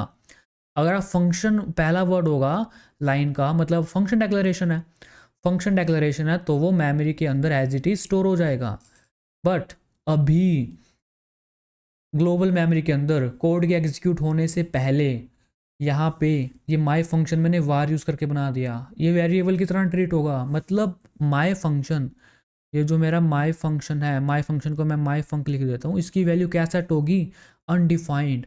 Just like any other variable. जैसे हम दूसरे वार वेरिएबल्स की, जो वेरिएबल्स जिनको हमने वार यूज़ करके बनाया था, जैसे उनकी वैल्यू अनडिफाइंड सेट हो रही थी ना, वैसे ही इसकी वैल्यू भी अनडिफाइंड सेट हो जाएगी।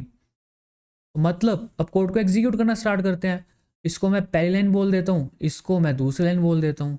अब पहली लाइन जब एग्जीक्यूट होगी तो क्या भाई, कंसोल डॉट लॉग माई फंक्शन, देखा भाई माई फंक्शन क्या है, तो माई फंक्शन तो अनडिफाइंड है। तो पहली लाइन जब एग्जीक्यूट होगी तो ये मेरा कंसोल है मान लो, तो कंसोल पे क्या प्रिंट हो जाएगा, अनडिफाइंड। तो मैं यूडी लिख देता हूँ। दूसरी लाइन क्या कह रही है कि जो माई फंक्शन है उसमें असाइन कर दो एक फंक्शन। तो दूसरी लाइन क्या कह रही है, दूसरी लाइन से ये अनडिफाइंड से हट के क्या होगा, ये फंक्शन हो जाएगा। दूसरी लाइन ये काम करेगी, समझ रहे हो। अब इसके बाद अगर मैं एक और लाइन ऐड कर दूं, अगर इसके बाद एक और लाइन होती फॉर एग्जांपल, इसके बाद ये वाली लाइन सेम उठा के मैं यहाँ लिख देता, और इस कोड को, जो पुराने वाला कोड है उसको थोड़ा चेंज कर लेता मैं। अगर ये कोड होता तो क्या होता, तो ये इसकी पहली लाइन होती, पहली लाइन, ये इसकी दूसरी लाइन होती, और ये इसकी तीसरी लाइन होती।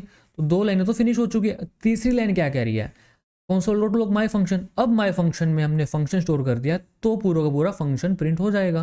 तो पूरा पूरा का माई फंक्शन प्रिंट हो जाएगा।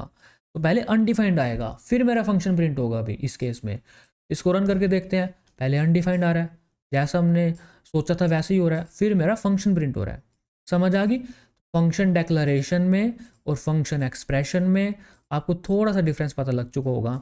अभी हम लेट कॉन्स्ट की बात करते हैं, उस केस में क्या होता है, जैसे वार का तो हमें पता लग गया, कोड के एग्जीक्यूट होने से पहले वार क्या हो जाते हैं, अनडिफाइंड सेट हो जाते हैं भाई, इनकी वैल्यू मेमोरी के अंदर। बट लेट कॉन्स्ट के केस में क्या होता है, अब देखते हैं। अभी हमने क्या देखा, वार के केस में क्या होता है, जो मेरे वेरिएबल्स होते हैं इनकी वैल्यू अनडिफाइंड सेट हो जाती है हमारे कोड को एग्जीक्यूट करने से पहले, समझ रहे हो। अब यहाँ पे लेट के केस में क्या होगा उसकी बात करते हैं। तो इसको एनालाइज करने के लिए मैं क्या काम करूँगा, इसको लेके चलता हूँ और यहाँ पे इसको एनालाइज करेंगे। सबसे पहले आपको पता है जावास्क्रिप्ट का काम 2 फेजेस में होता है। पहला जो फेज़ होता है उसको बोलते हैं कंपाइलेशन फेज़, और उसमें क्या होता है, अर्ली एरर चेकिंग या फिर स्कोप डिसाइड होता है कि कौन सा वेरिएबल किस स्कोप को बिलोंग करता है या किस वेरिएबल के लिए अप्रोप्रिएट स्कोप कौन सा है। तो अभी यहाँ से देख के हमें पता चल रहा है कि ग्लोबल स्कोप है और उसमें एक ही वेरिएबल है फर्स्ट नेम। तो ये कंपाइलेशन फेज़ के दौरान पता चलता है जावास्क्रिप्ट को, और ये हमें देख के भी पता चल रहा है, तो इसको लिखने की ज़रूरत नहीं है। मैं डायरेक्टली सेकंड फेज़ पे बात करता हूँ, जो कि है कोड एग्जीक्यूशन फेज़। क्या फेज़ है, second, code execution phase, code execution phase. Okay, और कोड एग्जीक्यूशन फेज़ में क्या होगा, क्या क्रिएट होगा, ग्लोबल एग्जीक्यूशन कॉन्टेक्स्ट। जावास्क्रिप्ट में सबसे पहले क्या क्रिएट होगा, ग्लोबल एग्जीक्यूशन कॉन्टेक्स्ट, जो कि 2 फेजेस में होता है।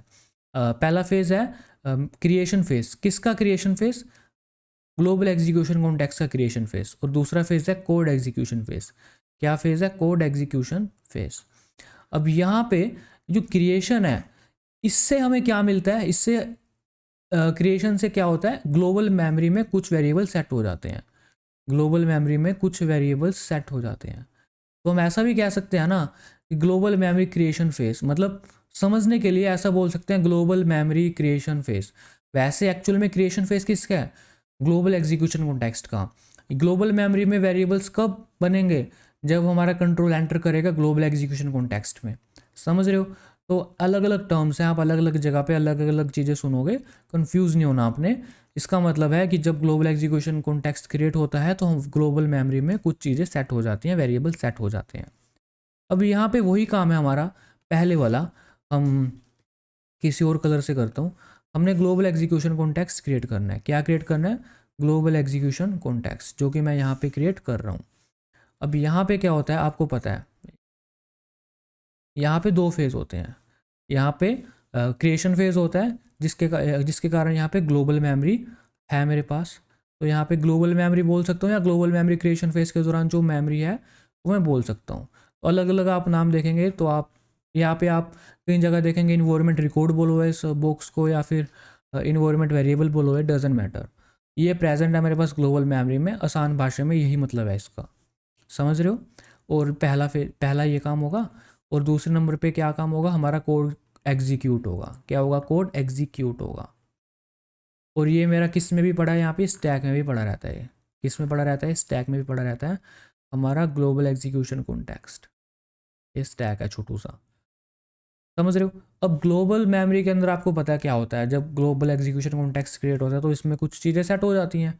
पता है आपको, विंडो होता है एक मेरे पास, विंडो, एक दिस होता है जो कि विंडो के इक्वल होता है। और क्या है यहाँ पे वेरिएबल बना रखे हैं मैंने लेट को यूज़ करके।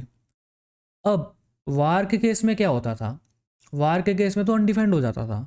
लेट के केस में क्या होगा, अब जो वेरिएबल है मेरा फर्स्ट नेम, इसकी वैल्यू क्या होगी, लेट के केस में ये रहेंगे अनइनिशियलाइज्ड, अनइनिशियलाइज्ड,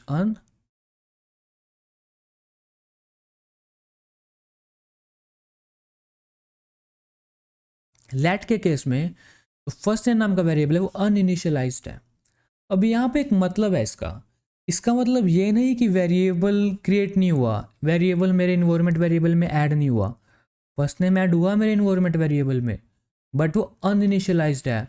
मतलब फर्स्ट नेम को मेमोरी मिली बट अनइनिशियलाइज्ड है, अभी तक मैं इसको इनिशियलाइज नहीं किया, समझ रहे हो। अब यहाँ पे कोड एग्जीक्यूट करना है, कोड एग्जीक्यूट हमने लाइन बाय लाइन करना है।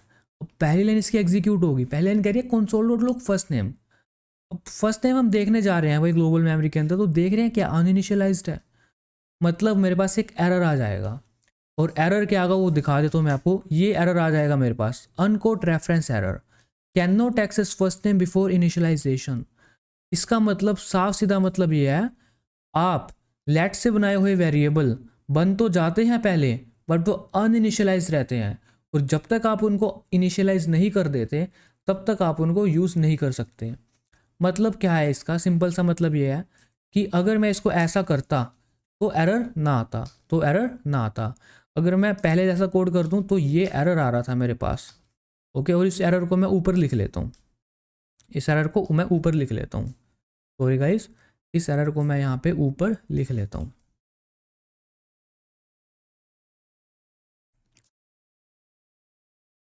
अब ये जो एरर है, ये जो एरर है, ये क्या एरर है, uncaught reference error, can not access first name before initialization. अब मैं आपसे एक बात पूछता हूँ, क्या लेट एंड कॉन्स्ट की होस्टिंग होती है? बाय द वे हमने लेट की बात की, कॉन्स्ट के केस में भी सेम आउटपुट आएगा आपके पास, सेम एरर आएगा। अब बात यह है कि लेट एंड कॉन्स्ट की होस्टिंग होती है, मतलब क्या लेट एंड कॉन्स्ट कोड के एग्जीक्यूशन होने से पहले मेमोरी में ऐड होते हैं? क्या ये अवेलेबल है? इसका आंसर है हाँ, लेट एंड कॉन्स्ट की होस्टिंग होती है। मेरे कोड की पहली लाइन भी एग्जीक्यूट करने से पहले ये मेमोरी के अंदर प्रेजेंट है फर्स्ट नेम, बट ये अनइनिशियलाइज्ड है। कहने का मतलब, कोड एग्जीक्यूट करने से पहले, पहली लाइन ही एग्जीक्यूट करने से पहले मेरे पास फर्स्ट नेम है, बट वो अभी यूजलेस है, और वो तब तक यूजलेस रहेगा जब तक मैं इसे इनिशियलाइज नहीं कर देता। For example guys, for example मेरे पास वायलिन की स्ट्रिंग्स हैं, ठीक है, वायलिन की स्ट्रिंग्स हैं, बट मेरे पास वायलिन ही नहीं है, तो ये मेरे लिए यूज़लेस है, ये मेरे लिए यूज़लेस है। और बट मेरे पास है, अगर मेरे पास वायलिन होगा तो मेरे लिए यूज़फुल बन जाएगा ये। समझ रहे हो, ये छोटा सा एग्जांपल था, तो ये बिल्कुल एक छोटा सा एग्जांपल है। तो ऐसे ही जब लाइन 1 मैं एग्जीक्यूट कर रहा था, ये लाइन 1 मैं एग्जीक्यूट कर रहा था, उस टाइम पे फर्स्ट नेम था मेरे पास, बट वो अनइनिशियलाइज्ड है, इसलिए मेरे पास एरर आ गया। अगर मैं इसको इनिशियलाइज कर दूं, मतलब इसको मैं क्या करूं, ये कोड करूं मैं, अगर ये कोड हो तो क्या होगा, इसको एनालाइज कर लेते हैं। अगर ये कोड हो तो क्या होगा, तो भी ग्लोबल मेमोरी के अंदर अभी तो अनइनिशियलाइज्ड है, बट पहली लाइन क्या कह रही है इसकी, इसकी पहली लाइन कह रही है फर्स्ट नेम की वैल्यू हर्षित कर दो। अब मैंने इसको अनइनिशियलाइज्ड के हटा के इसको इनिशियलाइज कर दिया। क्या कर दिया मैंने, इनिशियलाइज कर दिया। अब इसकी वैल्यू हर्षित है यहाँ पे, और इसकी वैल्यू हर्षित है, और यहाँ पे क्या हो चुका है, अब पहली लाइन फिनिश होगी, दूसरी लाइन भी क्या हो जाएगी, कंसोल पे फर्स्ट नेम प्रिंट हो जाएगा, कंसोल पे हर्षित प्रिंट हो जाएगा। समझ रहे हो? अब मैं कहाँ पे था, क्या लेट एंड कॉन्स्ट की होस्टिंग होती है? जी हाँ, लेट एंड कॉन्स्ट की होस्टिंग होती है मेरे पास। अब फॉर एग्जाम्पल मैं यहाँ पे फर्स्ट नेम डायरेक्ट ऐसे प्रिंट कर देता तो मेरे पास अलग एरर आता, uncaught reference error, first name is not defined, तो मेरे पास अलग एरर आया है, ये मेरे पास अलग एरर आया है। जिस ये एरर क्या कह रही है, uncaught reference error, first name is not defined. इन दोनों में डिफरेंस है। ये एरर तब आएगी जब आपके पास कोई वेरिएबल है बट आपने वो इनिशियलाइज नहीं कर रखा, और ये एरर तब आएगी जब आपके पास कोई वेरिएबल है ही नहीं। समझ रहे हो? इसलिए हम कहते हैं कि let and const are hoisted, these are also hoisted, इनकी भी होस्टिंग होती है।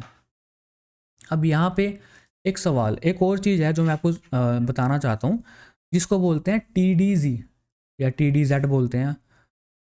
तो एक और चीज़ मैं आपको बताना चाहता हूँ जो कि है TDZ, इसको अब कई लोग Z बोलते हैं, कहीं Z बोलते हैं, डजेंट मैटर। तो TDZ का मतलब होता है टेम्पोरल डेड जोन। क्या होता है इसका मतलब, टेम्पोरल डेड जोन। ये क्या होता है, इसका क्या मतलब होता है, टेम्पोरल डेड जोन का मतलब क्या होता है? देखिए मैं आपको समझाता हूँ।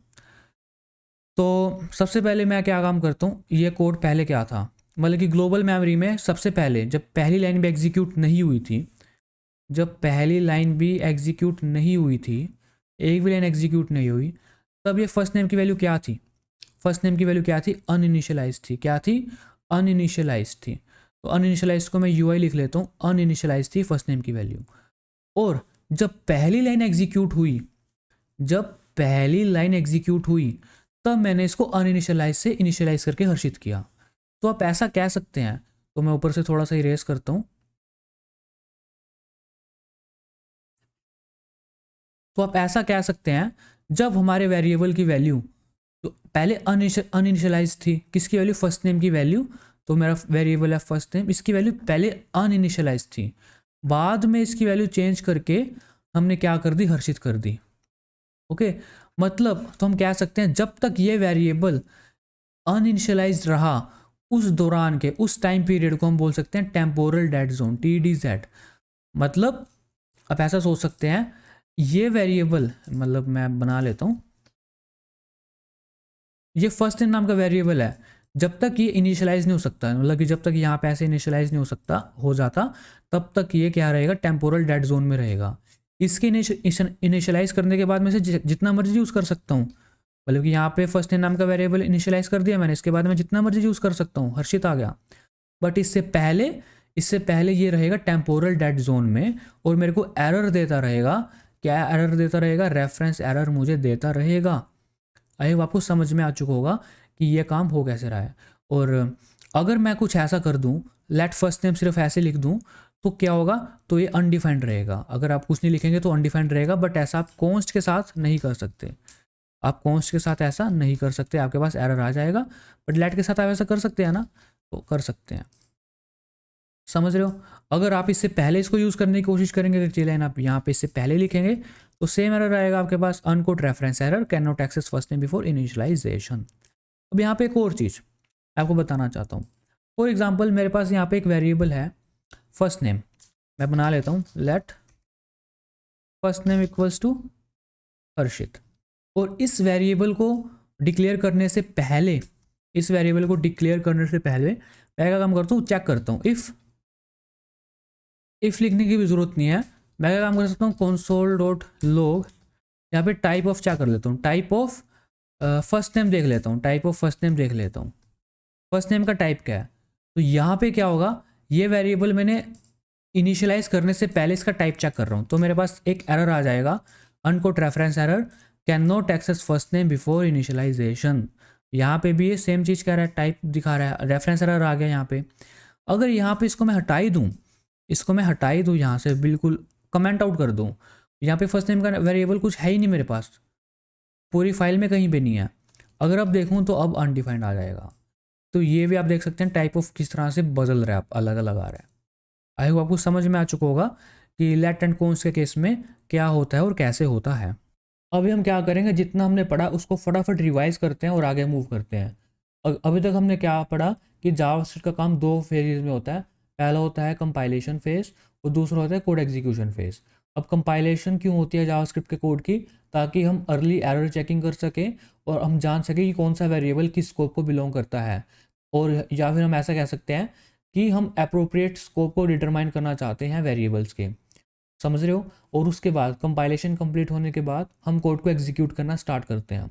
जब हम कोड को एग्जीक्यूट करना स्टार्ट करते हैं तो जावास्क्रिप्ट क्या करती है, कोड को एग्जीक्यूट करने के लिए क्रिएट करती है एग्जीक्यूशन कॉन्टेक्स्ट। क्या क्रिएट करती है, एग्जीक्यूशन कॉन्टेक्स्ट। और एग्जीक्यूशन कॉन्टेक्स्ट भी दो तरह के होते हैं, एक होता है ग्लोबल एग्जीक्यूशन कॉन्टेक्स्ट जिसकी हमने अभी तक बात की, और एक होता है फंक्शन एग्जीक्यूशन कॉन्टेक्स्ट।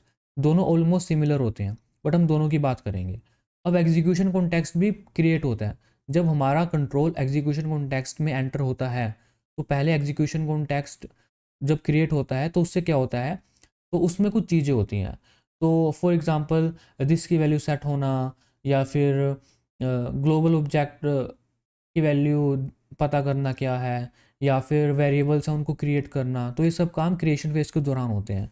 तो इसका इफेक्ट क्या होता है क्रिएशन फेज का, कि हमारी मेमोरी में, जो हमारी मेमोरी है उसमें वेरिएबल्स क्रिएट हो जाते हैं हमारे कोड को एग्जीक्यूट करने से पहले ही। तो उसी को होस्टिंग बोलते हैं। और उसके बाद क्या होता है, ये क्रिएशन फेज के बाद हम लाइन बाय लाइन अपने कोड को एग्जीक्यूट कर सकते हैं। अब एक बार क्या करते हैं, एक बार कंपाइलेशन फेज को फिर से देख लेते हैं कि स्कोप जावास्क्रिप्ट कैसे देखता है। और फिर हम कंपाइलेशन फेज की बार बार बात नहीं करेंगे, थोड़ा टीडियस हो जाएगा हमारे लिए। ओके, फिर हम कोड एग्जीक्यूशन की बात करेंगे सिर्फ। ओके, क्योंकि कंपाइलेशन हर वक्त सेम रहेगा, हर एक ही जैसा काम रहेगा हर वक्त। ठीक है, तो हम क्या करते हैं, एक बार मैं क्या करता हूँ, इस कोड को एनालाइज कर लेते हैं और देखते हैं क्या होगा। सिर्फ इसका कंपाइलेशन फेज देखते हैं, कंपाइलेशन फेज में क्या क्या होगा। एक सबसे पहले तो अर्ली एरर चेकिंग हो जाएगी, तो इसमें इसके सिंटैक्स में कोई एरर नहीं है, तो यहाँ पे कोई एरर तो नहीं आएगी यहाँ पे, तो यहाँ पे कोई एरर नहीं आएगी। और दूसरा काम क्या होता है, स्कोप देखना हमें कि कौन सा वेरिएबल किस स्कोप को बिलोंग करता है, या कौन से वेरिएबल कौन से स्कोप में है, या ठीक है, तो ये हमने देखना है। तो हम क्या करते हैं यहाँ पे ना, सबसे पहले जावास्क्रिप्ट कहेगा ओके, तो सबसे पहले जावास्क्रिप्ट देखे कहेगा ओके, पहले मैं ग्लोबल स्कोप में देखता हूँ कि ग्लोबल स्कोप में कौन कौन सा वेरिएबल है। तो ये मैंने ऐसा लाइन लगा दी, तो जावास्क्रिप्ट कहेगा, तो ग्लोबल स्कोप में देखता हूँ क्या क्या है। तो ग्लोबल स्कोप, तो जावास्क्रिप्ट ना वेरिएबल क्रिएट नहीं करता कंपाइलेशन के दौरान, बट जावास्क्रिप्ट अपने पास नॉलेज रखता है, इंस्ट्रक्शन रखता है कि कौन सा वेरिएबल किस स्कोप में है, किस स्कोप को बिलोंग करता है। अब यहाँ पे क्या है, जावास्क्रिप्ट के ग्लोबल स्कोप में दो वेरिएबल हैं, फर्स्ट नेम है, फर्स्ट नेम को यहाँ पे एफ नेम लिख देता हूँ मैं, एफ नेम, एक और है एल नेम। जावास्क्रिप्ट को पता है दो वेरिएबल ग्लोबल स्कोप को बिलोंग करते हैं। और जावास्क्रिप्ट को पता है एक और चीज़ है फंक्शन, ठीक है, एक फंक्शन भी है। तो जावास्क्रिप्ट क्या करेगा, इसको भी जावास्क्रिप्ट को पता है, जब जब सारा का सारा कोड, सॉरी मैं इसको थोड़ा सही लिखता हूँ, तो जावास्क्रिप्ट को पता है कि ग्लोबल स्कोप के अंदर ही एक फंक्शन भी है, भले ही यह फंक्शन एक्सप्रेशन हो, बट जावास्क्रिप्ट सारा का सारा कोड देखेगा ना, एक एक करके सारा कोड देखेगा, तो उसे पता चल जाएगा ये फंक्शन कीवर्ड देख के कि ओ ये फंक्शन है, ठीक है। अब एग्जीक्यूशन की बात अलग है, कंपाइलेशन की बात अलग है, चाहे आपने फंक्शन एक्सप्रेशन लिखा हो, इसमें भी जावास्क्रिप्ट को पता चल जाएगा अच्छा ये फंक्शन है, ठीक है। और इस फंक्शन में, ये जो फंक्शन है, इस फंक्शन में क्या है, कितने वेरिएबल हैं, दो वेरिएबल हैं जो इस फंक्शन को बिलोंग करते हैं। तो यहाँ पे जावास्क्रिप्ट को पता है यहाँ पे var1 है और यहाँ पे var2 है, जावास्क्रिप्ट को पता है ये फंक्शन है, समझ रहे हो। तो जावास्क्रिप्ट को पता है ग्लोबल स्कोप में क्या है, एक फर्स्ट नेम है, एक लास्ट नेम है, एक फंक्शन है। ग्लोबल स्कोप में क्या है, first name last name function, और इस फंक्शन में क्या क्या वेरिएबल है, एक var1 है, एक var2 है। ये स्कोप डिसाइड हो गया, मतलब जिस तरह से हमने कोड लिखा है उस बेसिस पे डिसाइड हो जाएगा कि वेरिएबल्स के स्कोप क्या है, या कौन सा वेरिएबल किस स्कोप को बिलोंग करता है। ग्लोबल स्कोप, फिर फंक्शन, फिर फंक्शन भी है उसमें के दो वेरिएबल हैं, बस जावास्क्रिप्ट के पास इतनी नॉलेज रहती है। अब मैं क्या करूँगा, अब मैं बार बार बार बार ये काम नहीं करूँगा, ठीक है। हम सीधा क्या बात करेंगे, ग्लोबल एग्जीक्यूशन कॉन्टेक्स्ट क्रिएट करेंगे अब से सीधा, ठीक है। तो ज़्यादा टीडियस हो रहा है, तो ग्लोबल एग्जीक्यूशन कॉन्टेक्स्ट हम क्रिएट करेंगे। और मैं क्या करूँगा, इस क्रिएशन फेज़ को मतलब जो एग्जीक्यूशन कॉन्टेक्स्ट का क्रिएशन फेज़ है और उसके बाद जो उसमें मेमोरी क्रिएट होती है, इसको मैं कंबाइन करके ऐसा बोलूँगा कि मेमोरी क्रिएशन फेज़, क्या बोल सकता हूँ, मेमोरी क्रिएशन फेज़,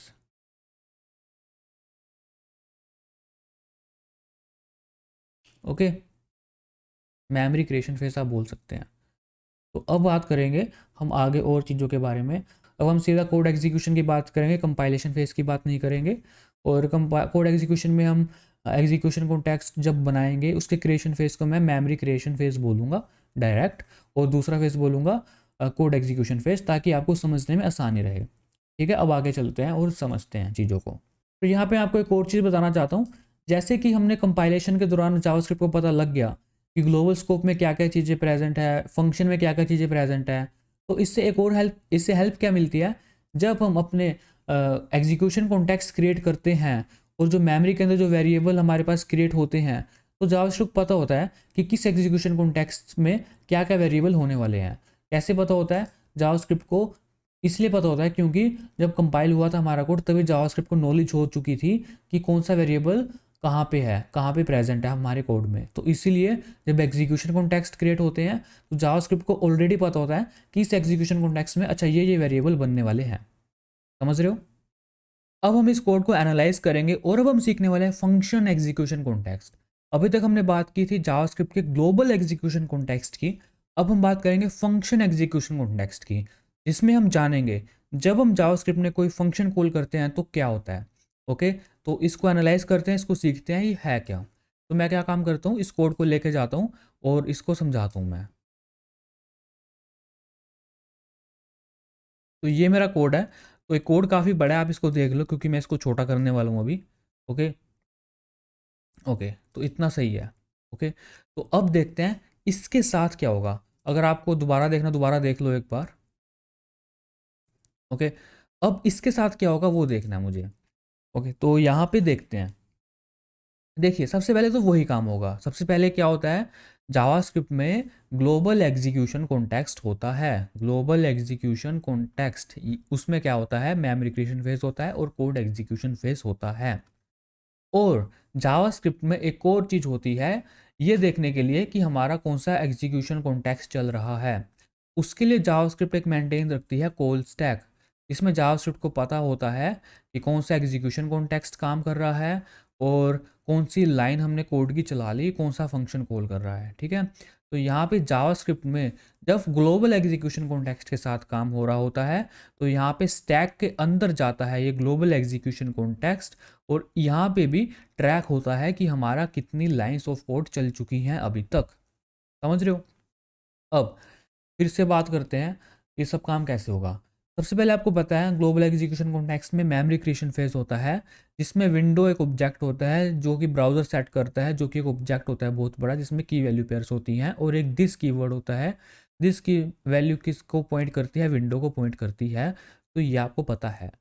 अब उसके बाद देखो यहाँ पे कितने वेरिएबल हैं। सबसे पहले तो आपको ये वेरिएबल दिख रहा होगा, तो इसको मैं ना थोड़ा बड़ा कर देता हूँ, मुझे ना अच्छा नहीं लग रहा। कहीं ऐसा ना हो कि आप ना थोड़े कंफ्यूज हो जाओ, तो मैं थोड़ा सा बड़ा कर देता हूँ इसको। इतना बड़ा ठीक है, आएगा। ओके, सही है। अब सबसे पहले ना मुझे ये, इसको मैं पहली लाइन बोल देता हूँ, इसको मैं पहली लाइन बोल देता हूँ, इसको मैं दूसरी लाइन बोल देता हूँ, इसको मैं दूसरी लाइन बोल देता हूँ। जहाँ पे मैंने फंक्शन बना रखा है इसको मैं तीसरी लाइन बोल देता हूँ। और ठीक है, और यहाँ पे किसी और कलर से लिख देता हूँ, इसको मैं चौथी लाइन बोलता हूँ, इसको चौथी लाइन बोलता हूँ, और इसको मैं पांचवी लाइन बोलता हूँ। तो मेरे कोड में कुल मिला के कितनी लाइन है, 5 लाइन है। अब ये एक भी लाइन एग्जीक्यूट होने से पहले क्या होगा, मेमोरी क्रिएशन में, मेमोरी क्रिएशन फेज के दौरान यहाँ पे सेट होगा वैल्यू। सबसे पहले क्या सेट होगा, फू। देखते हैं फू क्या है। फू की वैल्यू मेमोरी क्रिएशन फेज के दौरान क्या रहेगी, अनइनिशियलाइज्ड रहेगी, क्योंकि ये किससे बनाया गया है, लेट से बनाया गया है ना, इसीलिए। तो यहाँ पे मैं लिख देता हूँ लेट की वैल्यू क्या रहेगी, सबसे पहले अनइनिशियलाइज्ड। तो यहाँ पे अनइनिशियलाइज्ड के लिए मैं अन अनइनिशियलाइज्ड कुछ इस तरह से लिख लेता हूँ। ये शॉर्ट फॉर्म में लिख दिया मैंने, समझ जाना मेरे कहने का मतलब अनइनिशियलाइज्ड है ये। ठीक है, उसके बाद और क्या है, फंक्शन है गेट फुल नेम। तो आपको पता है फंक्शन के केस में क्या होता है। तो यहाँ पे एक फंक्शन है मेरे पास गेट फुल नेम, और यहाँ पे क्या होगा, ये फंक्शन मेमोरी के अंदर मेरा स्टोर हो जाएगा, जैसा जैसा है बिल्कुल वैसा। तो यहाँ पे फंक्शन मेमोरी के अंदर कुछ इस तरह से स्टोर हो जाएगा। ओके, उसके बाद क्या है, उसके बाद एक और वेरिएबल है जो कॉन्स्ट यूज़ करके बनाया है, फर्स्ट नेम। तो यहाँ पे कॉन्स्ट जो है, जो मेरा कॉन्स्ट है, ये भी क्या रहेगा, अनइनिशियलाइज्ड। तो यहाँ पे तो कॉन्स्ट वाला भी अनइनिशियलाइज्ड रहेगा। उसके बाद और क्या है, और तो कुछ नहीं है। मेमोरी क्रिएशन फेज में जितना काम होना था वो हो गया। अभी क्या है, ये भी अनइनिशियलाइज्ड है और ये भी क्या है, अनइनिशियलाइज्ड है। अब कोड को एग्जीक्यूट करना स्टार्ट करते हैं लाइन बाय लाइन। ठीक है, तो इसकी बात करते हैं अब, कोड हमारा एग्जीक्यूट किस तरह से होगा। अब यहाँ पे कोड को एग्जीक्यूट करने के लिए पहले, सबसे पहले चलानी है पहली लाइन। सबसे पहले चलानी है यहाँ पे पहली लाइन। तो यहाँ पे कॉल स्टैक में भी ट्रैक होता रहता है, इसको हम बोलते हैं कॉल स्टैक। इसको हम क्या बोलते हैं, जो मैंने साइड में बना रखा है लेफ्ट साइड में, इसको बोलते हैं हम कॉल स्टैक। इसमें भी ट्रैक हो रहा होता है कि हम कौन सी लाइन चला रहे हैं। हम इसमें चला रहे हैं पहली लाइन। तो यहाँ पे मैं फॉर एग्जाम्पल लिख देता हूँ 1, लिख देता हूँ फॉर एग्जाम्पल, तो पहली लाइन चला रहे हैं। अब पहली लाइन चलाने से क्या होगा, फू की वैल्यू हम कर देंगे फू। पहले अभी क्या है, ओके, तो यहाँ पे मैंने गड़बड़ कर दी। यहाँ पे मैंने लेट लिख दिया। यहाँ पे मुझे इनके नाम लिखने चाहिए थे। तो यहाँ पे फू एक वेरिएबल है जिसकी वैल्यू क्या थी, पहले अनइनिशियलाइज थी मेमोरी क्रिएशन फेज के दौरान। और यहाँ पे एक और वेरिएबल है मेरे पास पर्सन नेम। तो पर्सन नेम को मैं पी नेम लिख देता हूँ, जिसकी वैल्यू मेमोरी क्रिएशन फेज के दौरान है अनइनिशियलाइज्ड। अब मैं कोड एग्जीक्यूशन फेज के तरफ आ चुका हूँ। यहाँ पे बात कर रहा हूँ मैं यहाँ पे बात कर रहा हूँ मैं फू की। तो पहली लाइन की, तो पहली लाइन में हम क्या कह रहे हैं, फू की वैल्यू कर दो फू। और जब हम फू की वैल्यू फू करेंगे तो यहाँ पे ये वैल्यू अनइनिशियलाइज नहीं रहेगी, ये अनइनिशियलाइज से हट के हमने इसकी वैल्यू क्या कर दिया है, हमने इसकी वैल्यू कर दिया है फू। तो पहली लाइन यहाँ पे समाप्त हो चुकी है। अब बात करते हैं दूसरी लाइन की। दूसरी लाइन में हम कह रहे हैं कंसोल पे प्रिंट करो फू। हम मेमोरी के अंदर जाके देखेंगे फू के की वैल्यू क्या है, फू है। तो फॉर एग्जाम्पल ये मेरा कंसोल है, और कंसोल पे मैं प्रिंट कर दूंगा फू। तो यहाँ पे 2 लाइन समाप्त हो चुकी है, पहली भी और दूसरी भी। ओके, यहाँ पे पहली भी ख़त्म हो चुकी है और दूसरी भी ख़त्म हो चुकी है। अब बात करते हैं तीसरी लाइन। तीसरी लाइन क्या कह रही है, एक फंक्शन है, तो ये तो ऑलरेडी स्टोर है, ये तो पहले से ही काम हो रखा है मेरा। उसके बाद आप बात आती है चौथी लाइन की, ये बहुत ही क्रूशल लाइन है। चौथी लाइन देखो क्या कहती है, कॉन्स्ट पर्सन नेम की वैल्यू क्या क्या सेट कर दो, get full name function call करके जो रिटर्न करेगा वो सेट कर दो। इसका मतलब ये है, अब यहाँ पे गेट फुल नेम फंक्शन मेरे को कॉल करना है। तो अब इस बात का ध्यान रखना, जावास्क्रिप्ट में जब भी हम कोई भी फंक्शन कॉल करेंगे तो उसके लिए एक नया एग्जीक्यूशन कॉन्टेक्स्ट क्रिएट होगा, और उस एग्जीक्यूशन कॉन्टेक्स्ट को हम बोलेंगे फंक्शन एग्जीक्यूशन कॉन्टेक्स्ट। समझ रहे हो? अब यहाँ पे मैं क्या करूँगा, यहाँ पे इसी बात पे मैं यहाँ पे एक नया एग्जीक्यूशन, ओह सॉरी गाइस, तो यहाँ पे इसी बात पे मैं एक नया फंक्शन एग्जीक्यूशन कॉन्टेक्स्ट क्रिएट करूँगा। तो यहाँ पे मेरा ब्रांड न्यू एग्जीक्यूशन कॉन्टेक्स्ट यहाँ पे क्रिएट हो रहा है, और जिसको मैं बोलूँगा, क्या बोलूँगा, इसको मैं बोलूँगा फंक्शन फंक्शन एग्जीक्यूशन एग्जीक्यूशन, मेरी राइटिंग बहुत बकवास है, कॉन्टेक्स्ट, फंक्शन एग्जीक्यूशन कॉन्टेक्स्ट, इसको हम बोलेंगे फंक्शन एग्जीक्यूशन कॉन्टेक्स्ट। इसमें भी काम दो फेजेस में होगा, जैसे यहाँ पे दो फेजेस में काम होता था वैसे ही यहाँ पे भी दो फेजेस में काम होगा। और यहाँ पे मैं क्या बोलूँगा, जो मेमोरी क्रिएशन फेज़ है इसको भी मैं मेमोरी क्रिएशन फेज़ बोलूँगा, बट थोड़ा ज़्यादा स्पेसिफिक होने के लिए मैं यहाँ पे इसको बोलूँगा लोकल मेमोरी क्रिएशन फेज़। तो यहाँ पे मैं इसको क्या बोलूँगा, क्या बोल सकता हूँ मैं इसको, local memory memory creation local memory creation होगी। और उसके बाद क्या होगा, कोड एग्जीक्यूट होगा। दूसरे नंबर पे क्या होगा, मेरा जो कोड है वो एग्जीक्यूट होगा। अब मेमोरी क्रिएशन में फंक्शन के केस में क्या होगा वो सुनो ध्यान से।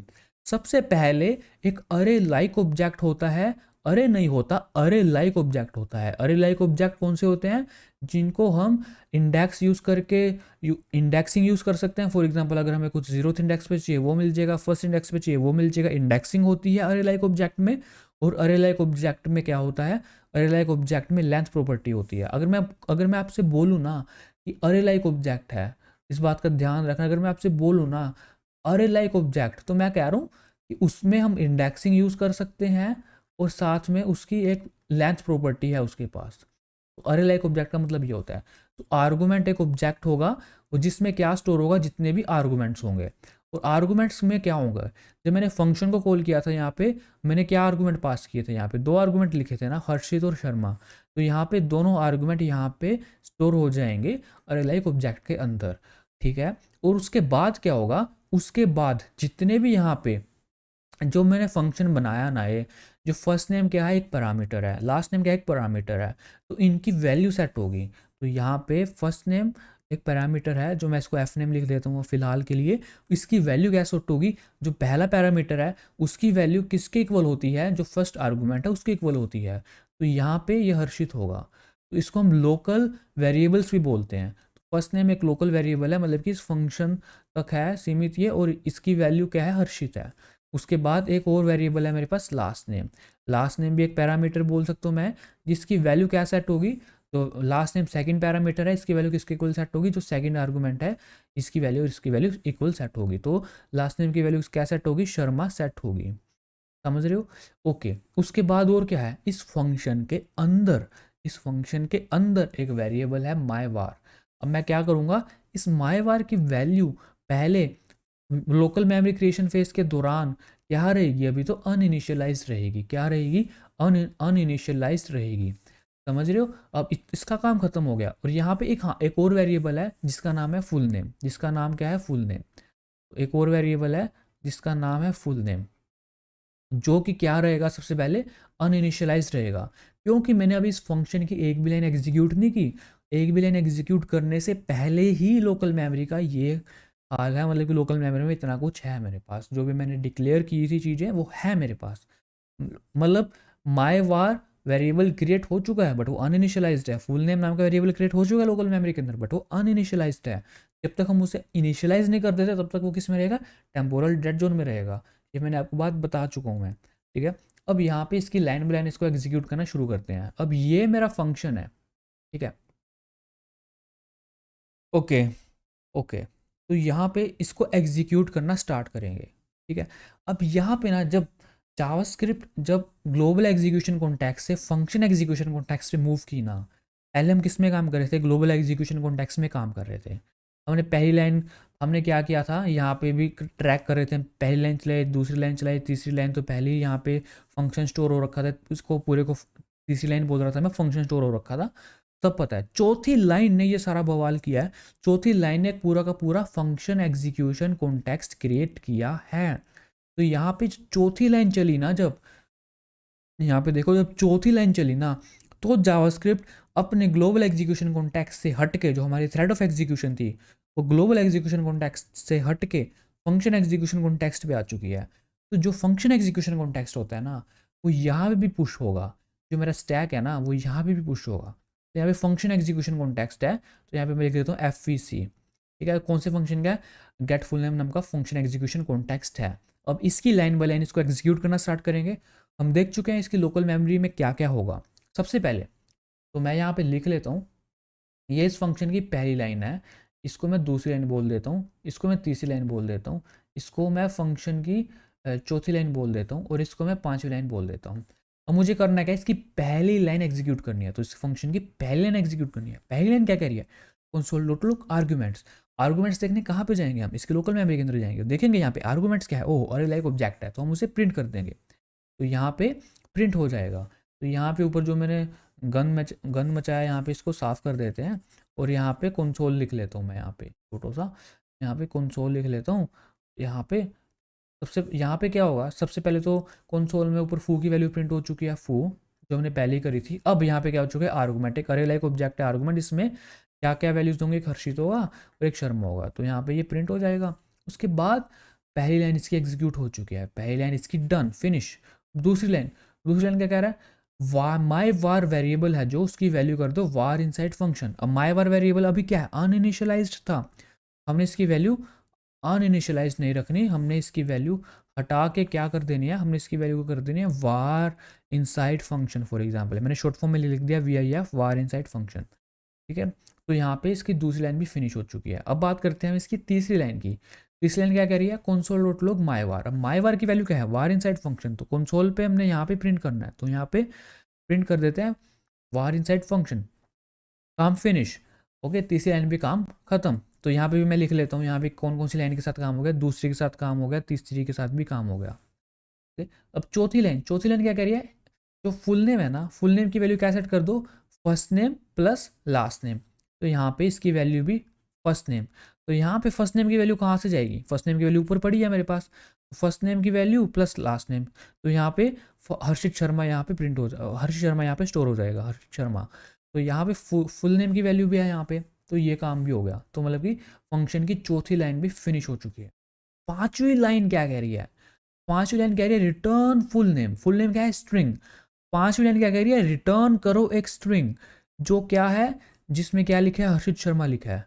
अब ये कह रहा है पांचवी लाइन क्या कह रही है इस फंक्शन की, रिटर्न करो। कहाँ पे रिटर्न करेगी, ये वैल्यू उठ के कहाँ पे जाएगी, पिन पर्सन नेम के पास जाना था ना इसे, तो ये यहाँ से उठ के यहाँ, जो पहले वैल्यू अनइनिशियलाइज्ड थी उसकी वैल्यू अब अनइनिशियलाइज्ड नहीं रही, पर्सन नेम की वैल्यू, पर्सन नेम की वैल्यू उठ के आ चुकी है पांचवी लाइन के बाद, हर्षित शर्मा हो चुकी है। तो यहाँ पे जावास्क्रिप्ट का जो कॉल स्टैक था उसमें भी यहाँ पे चौथी और पांचवी लाइन के बाद फंक्शन एग्जीक्यूशन कॉन्टेक्स्ट फिनिश हो चुका है, इसका काम खत्म हो चुका है। अब इसको हम यहाँ से जो कॉल स्टैक था वहाँ से मैं इसको रिमूव कर सकता हूँ, और यहाँ से इसको मैं डिलीट कर सकता हूँ। अब ये फंक्शन एग्जीक्यूशन कॉन्टेक्स्ट का कोई काम नहीं है, इसका काम खत्म। फंक्शन एग्जीक्यूशन कॉन्टेक्स्ट का काम अगर खत्म हो चुका है, तो जावास्क्रिप्ट की जो थ्रेड ऑफ एग्जीक्यूशन थी, जो एग्जीक्यूशन थी, वो डायरेक्ट दोबारा जंप कर जाएगी ग्लोबल एग्जीक्यूशन कॉन्टेक्स्ट पे। और हमें पता था ये सब काम किसने किया था, चौथी लाइन ने किया था। किसने किया था, चौथी लाइन पे हम अटके हुए थे, चौथी लाइन से नया फंक्शन एग्जीक्यूशन कॉन्टेक्स्ट क्रिएट हुआ था। अब चौथी लाइन फिनिश होगी, फंक्शन एग्जीक्यूशन कॉन्टेक्स्ट फिनिश हो गया। अब जावास्क्रिप्ट कंटिन्यू करेगी अपनी पांचवी लाइन पे। पांचवी लाइन में क्या लिखा है यहाँ पे, console dot log first name, यहाँ पे कंसोल पे प्रिंट होगा फर्स्ट नेम। अब देखेंगे, सॉरी पर्सन नेम, और पर्सन नेम की वैल्यू क्या है यहाँ पे, हर्षित शर्मा। अब हमने पांचवी लाइन क्या करी थी इसकी ग्लोबल एग्जीक्यूशन कॉन्टेक्स्ट की, पर्सन नेम की वैल्यू प्रिंट करो, तो यहाँ पे पर्सन नेम की वैल्यू क्या है, यहाँ पे हर्षित शर्मा है। यहाँ पे कंसोल पे प्रिंट कर देंगे हम हर्षित शर्मा। यहाँ पे इसकी आउटपुट देखते हैं कि सही आती है या नहीं आती, या क्या आती है इसकी आउटपुट। शो डेस्कटॉप, और यहाँ पे देखते हैं इसको रन करके। देखिए सबसे पहले फू आ रहा है, फिर आर्गुमेंट्स ऑब्जेक्ट आ रहा है, मतलब अरे लाइक ऑब्जेक्ट है। यहाँ पे क्या है, हर्षित है एक वैल्यू, शर्मा है एक वैल्यू। उसके बाद var इनसाइड फंक्शन आ रहा है, उसके बाद हर्षित शर्मा आ रहा है। तो मैंने आपको बता दिया ये काम कैसे हो रहा है। और मैंने कहा है अरे लाइक ऑब्जेक्ट है, मतलब आप इसमें इंडेक्सिंग यूज़ कर सकते हैं। फॉर एग्जाम्पल मैं 0th इंडेक्स पे कुछ देखना चाहता हूँ तो आप देख सकते हैं यहाँ पे हर्षित आ रहा है। अगर मैं फर्स्ट इंडेक्स पे देखना चाहूँ तो यहाँ पे फर्स्ट इंडेक्स आ रहा है, यहाँ पे शर्मा आ रहा है। और यहाँ पे लेंथ प्रॉपर्टी भी है इसके पास। फॉर एग्जाम्पल आर्गूमेंट्स डॉट, अगर मैं लेंथ करूँ तो यहाँ पे लेंथ भी कर सकता हूँ, लेंथ आ रही है इसकी 2। समझ रहे हो। तो अभी फिलहाल मैं यहाँ पे आर्गूमेंट्स रहने देता हूँ। आर्गूमेंट्स को हम यूज़ नहीं करते, इसको ES5 के टाइम पे यूज़ करते थे। अभी हम आर्गूमेंट्स को यूज़ नहीं करते, बट ये एग्जिस्ट करता है, इसलिए मैंने आपको बता दिया। आर्गूमेंट्स एक अरे लाइक ऑब्जेक्ट होता है। जब हम फंक्शन क्रिएट करते हैं तो फंक्शन की जो लोकल मेमोरी होती है उसके अंदर ये एग्जिस्ट करता है, और इसे हम यूज़ कर सकते हैं। और इसके अंदर क्या होता है, जो भी हम यहाँ पे आर्गूमेंट पास करते हैं वो इसके अंदर यहाँ पे स्टोर हो जाते हैं आर्गूमेंट्स नाम के ऑब्जेक्ट के अंदर। ओके, अब हम इस कोड को एनालाइज करेंगे और समझेंगे लेक्सिकल इन्वायरमेंट क्या होता है और स्कोप चेन क्या होता है। तो मैं क्या काम करता हूँ, तो इसको लेके चलूँगा मैं यहाँ पे। ओके, और यहाँ पे इस कोड को मैं उठाता हूँ यहाँ से, इस कोड को लेके चलता हूँ। ओके, अब इस कोड को समझेंगे हम, इसको एनालाइज करेंगे, इसका काम किस तरह से होगा। समझ रहे हो आप। तो स्टार्ट करते हैं। देखिए सबसे पहले तो आपको पता है वही काम होता है, विंडो की वैल्यू सेट होती है, ब्राउज़र करता है, दिस किसको पॉइंट करता है, विंडो को करता है, तो काम आपको पता है। उसके बाद क्या है, मेरे पास एक वेरिएबल है लास्ट नेम, एक मेरे पास वेरिएबल है जो है लास्ट नेम। तो लास्ट नेम को मैं एल नेम लिख रहा हूँ, जो कि पहले क्या होगा, अनइनिशियलाइज्ड होएगा। क्या होएगा, अनइनिशियलाइज्ड होएगा पहले, सबसे पहले ये वेरिएबल। उसके बाद क्या है, उसके बाद एक मैंने फंक्शन एक्सप्रेशन लिखा है प्रिंट नेम। तो आप देख सकते हैं ये जो फंक्शन एक्सप्रेशन है, तो इसकी वैल्यू भी क्या होगी, सबसे पहले ये जो मेरा फंक्शन है प्रिंट नेम, ये फंक्शन एक्सप्रेशन है तो वेरिएबल की तरह ही ट्रीट होगा ये किसी भी। तो ये भी स्टार्टिंग में क्या रहेगा, अनइनिशियलाइज्ड रहेगा ये। ठीक है, और उसके बाद क्या, उसके बाद तो कुछ नहीं है, मेमोरी क्रिएशन का काम जो पहला काम था वो ख़त्म हो चुका है। और मैंने आपको एक और चीज़ बताई थी कि जावास्क्रिप्ट क्या करती है, ये जो मेरे एग्जीक्यूशन कॉन्टेक्स्ट होते हैं ये कहाँ पे पुश करती है, स्टैक के अंदर पुश करती है, ताकि उसे पता रहे कि अभी क्या काम हो रहा है फ़िलहाल। तो ग्लोबल एग्जीक्यूशन कॉन्टेक्स्ट में ये मेरा मतलब कि स्टैक के अंदर क्या है, मेरा ग्लोबल एग्जीक्यूशन कॉन्टेक्स्ट है अभी। ठीक है, तो इसको कोल स्टैक बोलते हैं, और इस पूरे को क्या बोलेंगे हम, ग्लोबल एग्जीक्यूशन कॉन्टेक्स्ट बोल सकते हैं इस पूरे को हम। समझ रहे हो। अब इसकी लाइन बाय लाइन इसको एग्जीक्यूट करना स्टार्ट करते हैं। इसको मैं पहली लाइन बोल देता हूँ, इसको मैं दूसरी लाइन बोल देता हूँ, और इसको मैं तीसरी लाइन बोल देता हूँ। ये तो आसान है काफ़ी। अब इसकी पहली लाइन क्या कह रही है, पहली लाइन क्या कह रही है, जो कॉन्स्ट है, जो लास्ट नेम है उसकी वैल्यू क्या कर दो, वो शिफ्ट कर दो। पहली लाइन क्या कह रही है, जो मेरी मेमोरी के अंदर जो लास्ट नेम की वैल्यू क्या है, जो अनइनिशियलाइज थी उसको काट के, अनइनिशियलाइज नहीं है, इसकी वैल्यू काट के क्या कर दो, इसकी वैल्यू अनइनिशियलाइज नहीं, इसकी वैल्यू इनिशियलाइज हो चुकी है, इसकी वैल्यू क्या क्या रख चुके हैं, वो असिस्ट रख चुके हैं। उसके बाद क्या होगा, दूसरी लाइन में क्या कह रहे हैं कि जो प्रिंट नेम है ना, अभी प्रिंट नेम क्या है, अनइनिशियलाइज्ड है। हम क्या कह रहे हैं, इसकी वैल्यू एक फंक्शन के इक्वल असाइन कर दो। तो अभी ये अनइनिशियलाइज नहीं रहेगी ये, अभी ये क्या बन जाएगा, एक फंक्शन बन जाएगा ये। तो यहाँ पे लिख लेते हैं कि ये क्या बन चुका है, एक फंक्शन बन चुका है। तो दूसरी लाइन भी इसकी क्या हो चुकी है, समाप्त हो चुकी है, यहाँ पे फिनिश हो चुकी है दूसरी लाइन, पहली भी फिनिश, दूसरी भी फिनिश। अब तीसरी लाइन क्या कह रही है, प्रिंट नेम नाम के फंक्शन को कॉल करो। प्रिंट नेम क्या है, एक फंक्शन है, ठीक है, हम इसको कॉल कर सकते हैं। इसको कॉल करेंगे तो क्या होगा, तो एक नया कॉल स्टैक में एक नया एग्जीक्यूशन कॉन्टेक्स्ट आएगा, जो कि होगा फंक्शन एग्जीक्यूशन कॉन्टेक्स्ट। कौन से फंक्शन के लिए बनेगा ये, प्रिंट नेम के लिए। तो यहाँ पे जावास्क्रिप्ट को पता है ग्लोबल एग्जीक्यूशन की वो कितनी लाइनें वो चला चुका है, पहली लाइन भी चला चुका है, दूसरी लाइन भी चला चुका है, तीसरी लाइन में क्या है, एक नया एग्जीक्यूशन कॉन्टेक्स्ट बनेगा। तो इस नए एग्जीक्यूशन कॉन्टेक्स्ट को बना लेते हैं। तो ये मेरा नया एग्जीक्यूशन कॉन्टेक्स्ट बनने जा रहा है यहाँ पे। तो यहाँ पे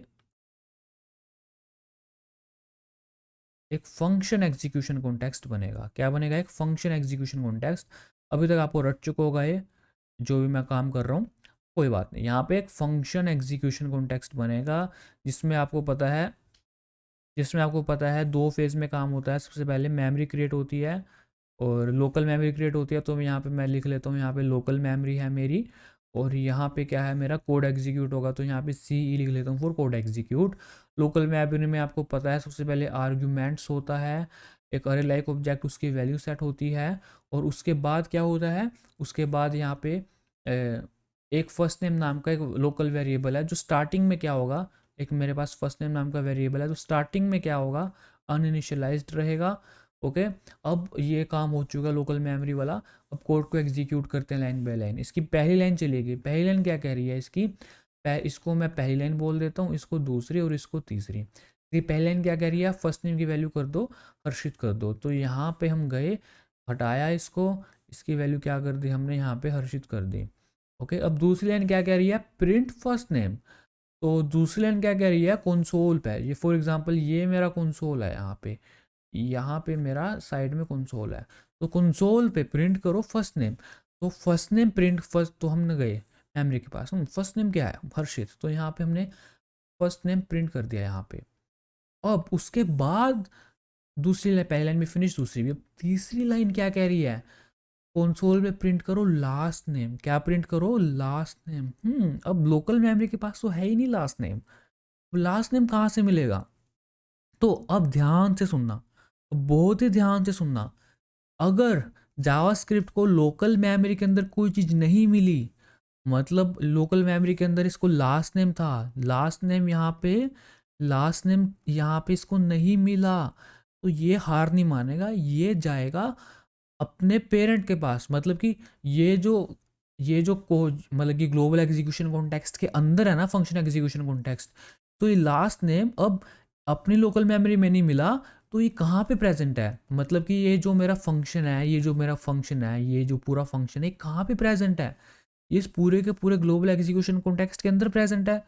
मतलब हम क्या करेंगे, अब इसको इस ग्लोबल एग्जीक्यूशन कॉन्टेक्स्ट की मेमोरी में जाके देखेंगे, तो लास्ट नेम इसको यहाँ से मिल जाएगा वशिष्ठ, और यहाँ से प्रिंट हो जाएगा। तो यहाँ पे हम क्या कह सकते हैं, लेक्सिकल, मतलब हम ऐसा बोल सकते हैं कि ये जो फंक्शन है ये प्रेजेंट है इस ग्लोबल मेमोरी के अंदर। मतलब हम इसको कह सकते हैं कि लेक्सिकली प्रेजेंट है ग्लोबल मेमोरी के अंदर। मतलब हम इसको कह सकते हैं, अगर लोकल मेमोरी में नहीं मिला तो ये कहाँ पे प्रेजेंट है, इसका लेक्सिकल इन्वायरमेंट क्या है, लेक्सिकल इन्वायरमेंट, या तो इसका लोकल क्या है, इसका लेक्सिकल इन्वायरमेंट इस कहाँ पे प्रेजेंट है ये, तो ये प्रेजेंट है इस ग्लोबल मेमोरी के अंदर, तो ये वहाँ पे जाके देखेगा, इसको यहाँ पे मिलेगा। और ये कब तक देखता रहेगा, जब तक हम ग्लोबल एग्जीक्यूशन कॉन्टेक्स्ट तक पहुँच नहीं जाते। मतलब समझ आ गया आपको, ठीक है, तो यही काम होता है। तो अभी मैं आपको और भी समझाऊंगा इसको, तो पहले इसको रन करके देखते हैं। तो इसको रन करके देखते हैं, तो इसकी आउटपुट आ रही है, ये आ रही है, ठीक है। अब फॉर एग्जांपल इसके अंदर मैं, ये जो है ना, जो लास्ट नेम है ना, अब मैं क्या काम करता हूँ, इसके अंदर एक और फंक्शन बना लेता हूँ। For example function my function, और मैं क्या काम करता हूँ, इस फंक्शन के अंदर इन दोनों चीज़ों को प्रिंट कर देता हूँ। अब इसमें क्या होगा, देखना अभी, और यहाँ पे मुझे माई फंक्शन को कॉल भी करना पड़ेगा। अब देखना, मैंने प्रिंट नेम नाम के फंक्शन को कॉल करा, और प्रिंट नेम नाम के फंक्शन में पहले तो ये चीज़ है फर्स्ट नेम, चलो इसको तो रहने दो। उसके बाद एक फंक्शन है, ये भी मेमोरी के अंदर स्टोर हो गया। जब मैंने इसको कॉल किया ना माई फंक्शन, अब ये माई फंक्शन जब कॉल हुआ, इसकी पहली लाइन चली, तो यहाँ पे फर्स्ट नेम इसको यहाँ पे नहीं मिला माई फंक्शन के अंदर। इसको फर्स्ट नेम कहाँ मिला, ये फंक्शन कहाँ पे प्रेजेंट है, लेक्सिकली कहाँ पे प्रेजेंट है, इस प्रिंट नेम नाम के फंक्शन में ना। तो प्रिंट नेम की लोकल मेमोरी के अंदर क्या प्रेजेंट है, फर्स्ट नेम प्रेजेंट है, तो इसको वहां से मिला हर्षित। तो लेक्सिकल इन्वायरमेंट क्या होता है, कोई चीज़ कहाँ पे प्रेजेंट है, जब हमने कोड को राइट किया हमारा कोड कहाँ पे प्रेजेंट है। उसके बाद हमने पहली लाइन चल चुकी है, हर्षित आ गया। अब लास्ट नेम क्या है, लास्ट नेम इसको माय फंक्शन की लोकल मेमोरी में तो मिला ही नहीं। उसके बाद चलो ये कह रहा है, चलो एक स्टेप ऊपर जाते हैं, इसके लेक्सिकल इन्वायरमेंट में देखते हैं, प्रिंट नेम में देखते हैं है क्या, यहाँ पे भी नहीं है, या इसकी लोकल मेमोरी में भी नहीं है। अब वहाँ पे भी नहीं मिला, तो प्रिंट नेम की लोकल मेमोरी में देखते हैं, मतलब कि प्रिंट नेम के लेक्सिकल इन्वायरमेंट देखते हैं, प्रिंट नेम कहाँ पे प्रेजेंट है जब हमने कोड को लिखा था, इस ग्लोबल में, तो वहाँ पे देखते हैं, तो वहाँ पे मिल गया इसको वशिष्ठ, तो इसने वहाँ से उठा के प्रिंट कर दिया। आई होप आपको ये समझ में आ चुका होगा। हम ऐसा कह सकते हैं कि यहाँ पे इसकी लोकल मेमोरी में हमारे पास ये जो ये हमारे पास ये वेरिएबल प्रेजेंट है, मतलब कि जो लास्ट नेम था इसकी लोकल मेमोरी के अंदर प्रेजेंट है। यहाँ पे इसके लेक्सिकल इन्वायरमेंट वाली चीज़ें भी प्रेजेंट है। लेक्सिकल इन्वायरमेंट को हम कैसे बोल सकते हैं कि कोई चीज़ कहाँ पे प्रेजेंट है, जब हमने कोड को राइट किया तो वो कहाँ पे प्रेजेंट है, जब कोड को हमने राइट किया। समझ गए आप? तो ये होता है लेक्सिकल इन्वायरमेंट। आप आई होप आपको समझ में आ चुका होगा।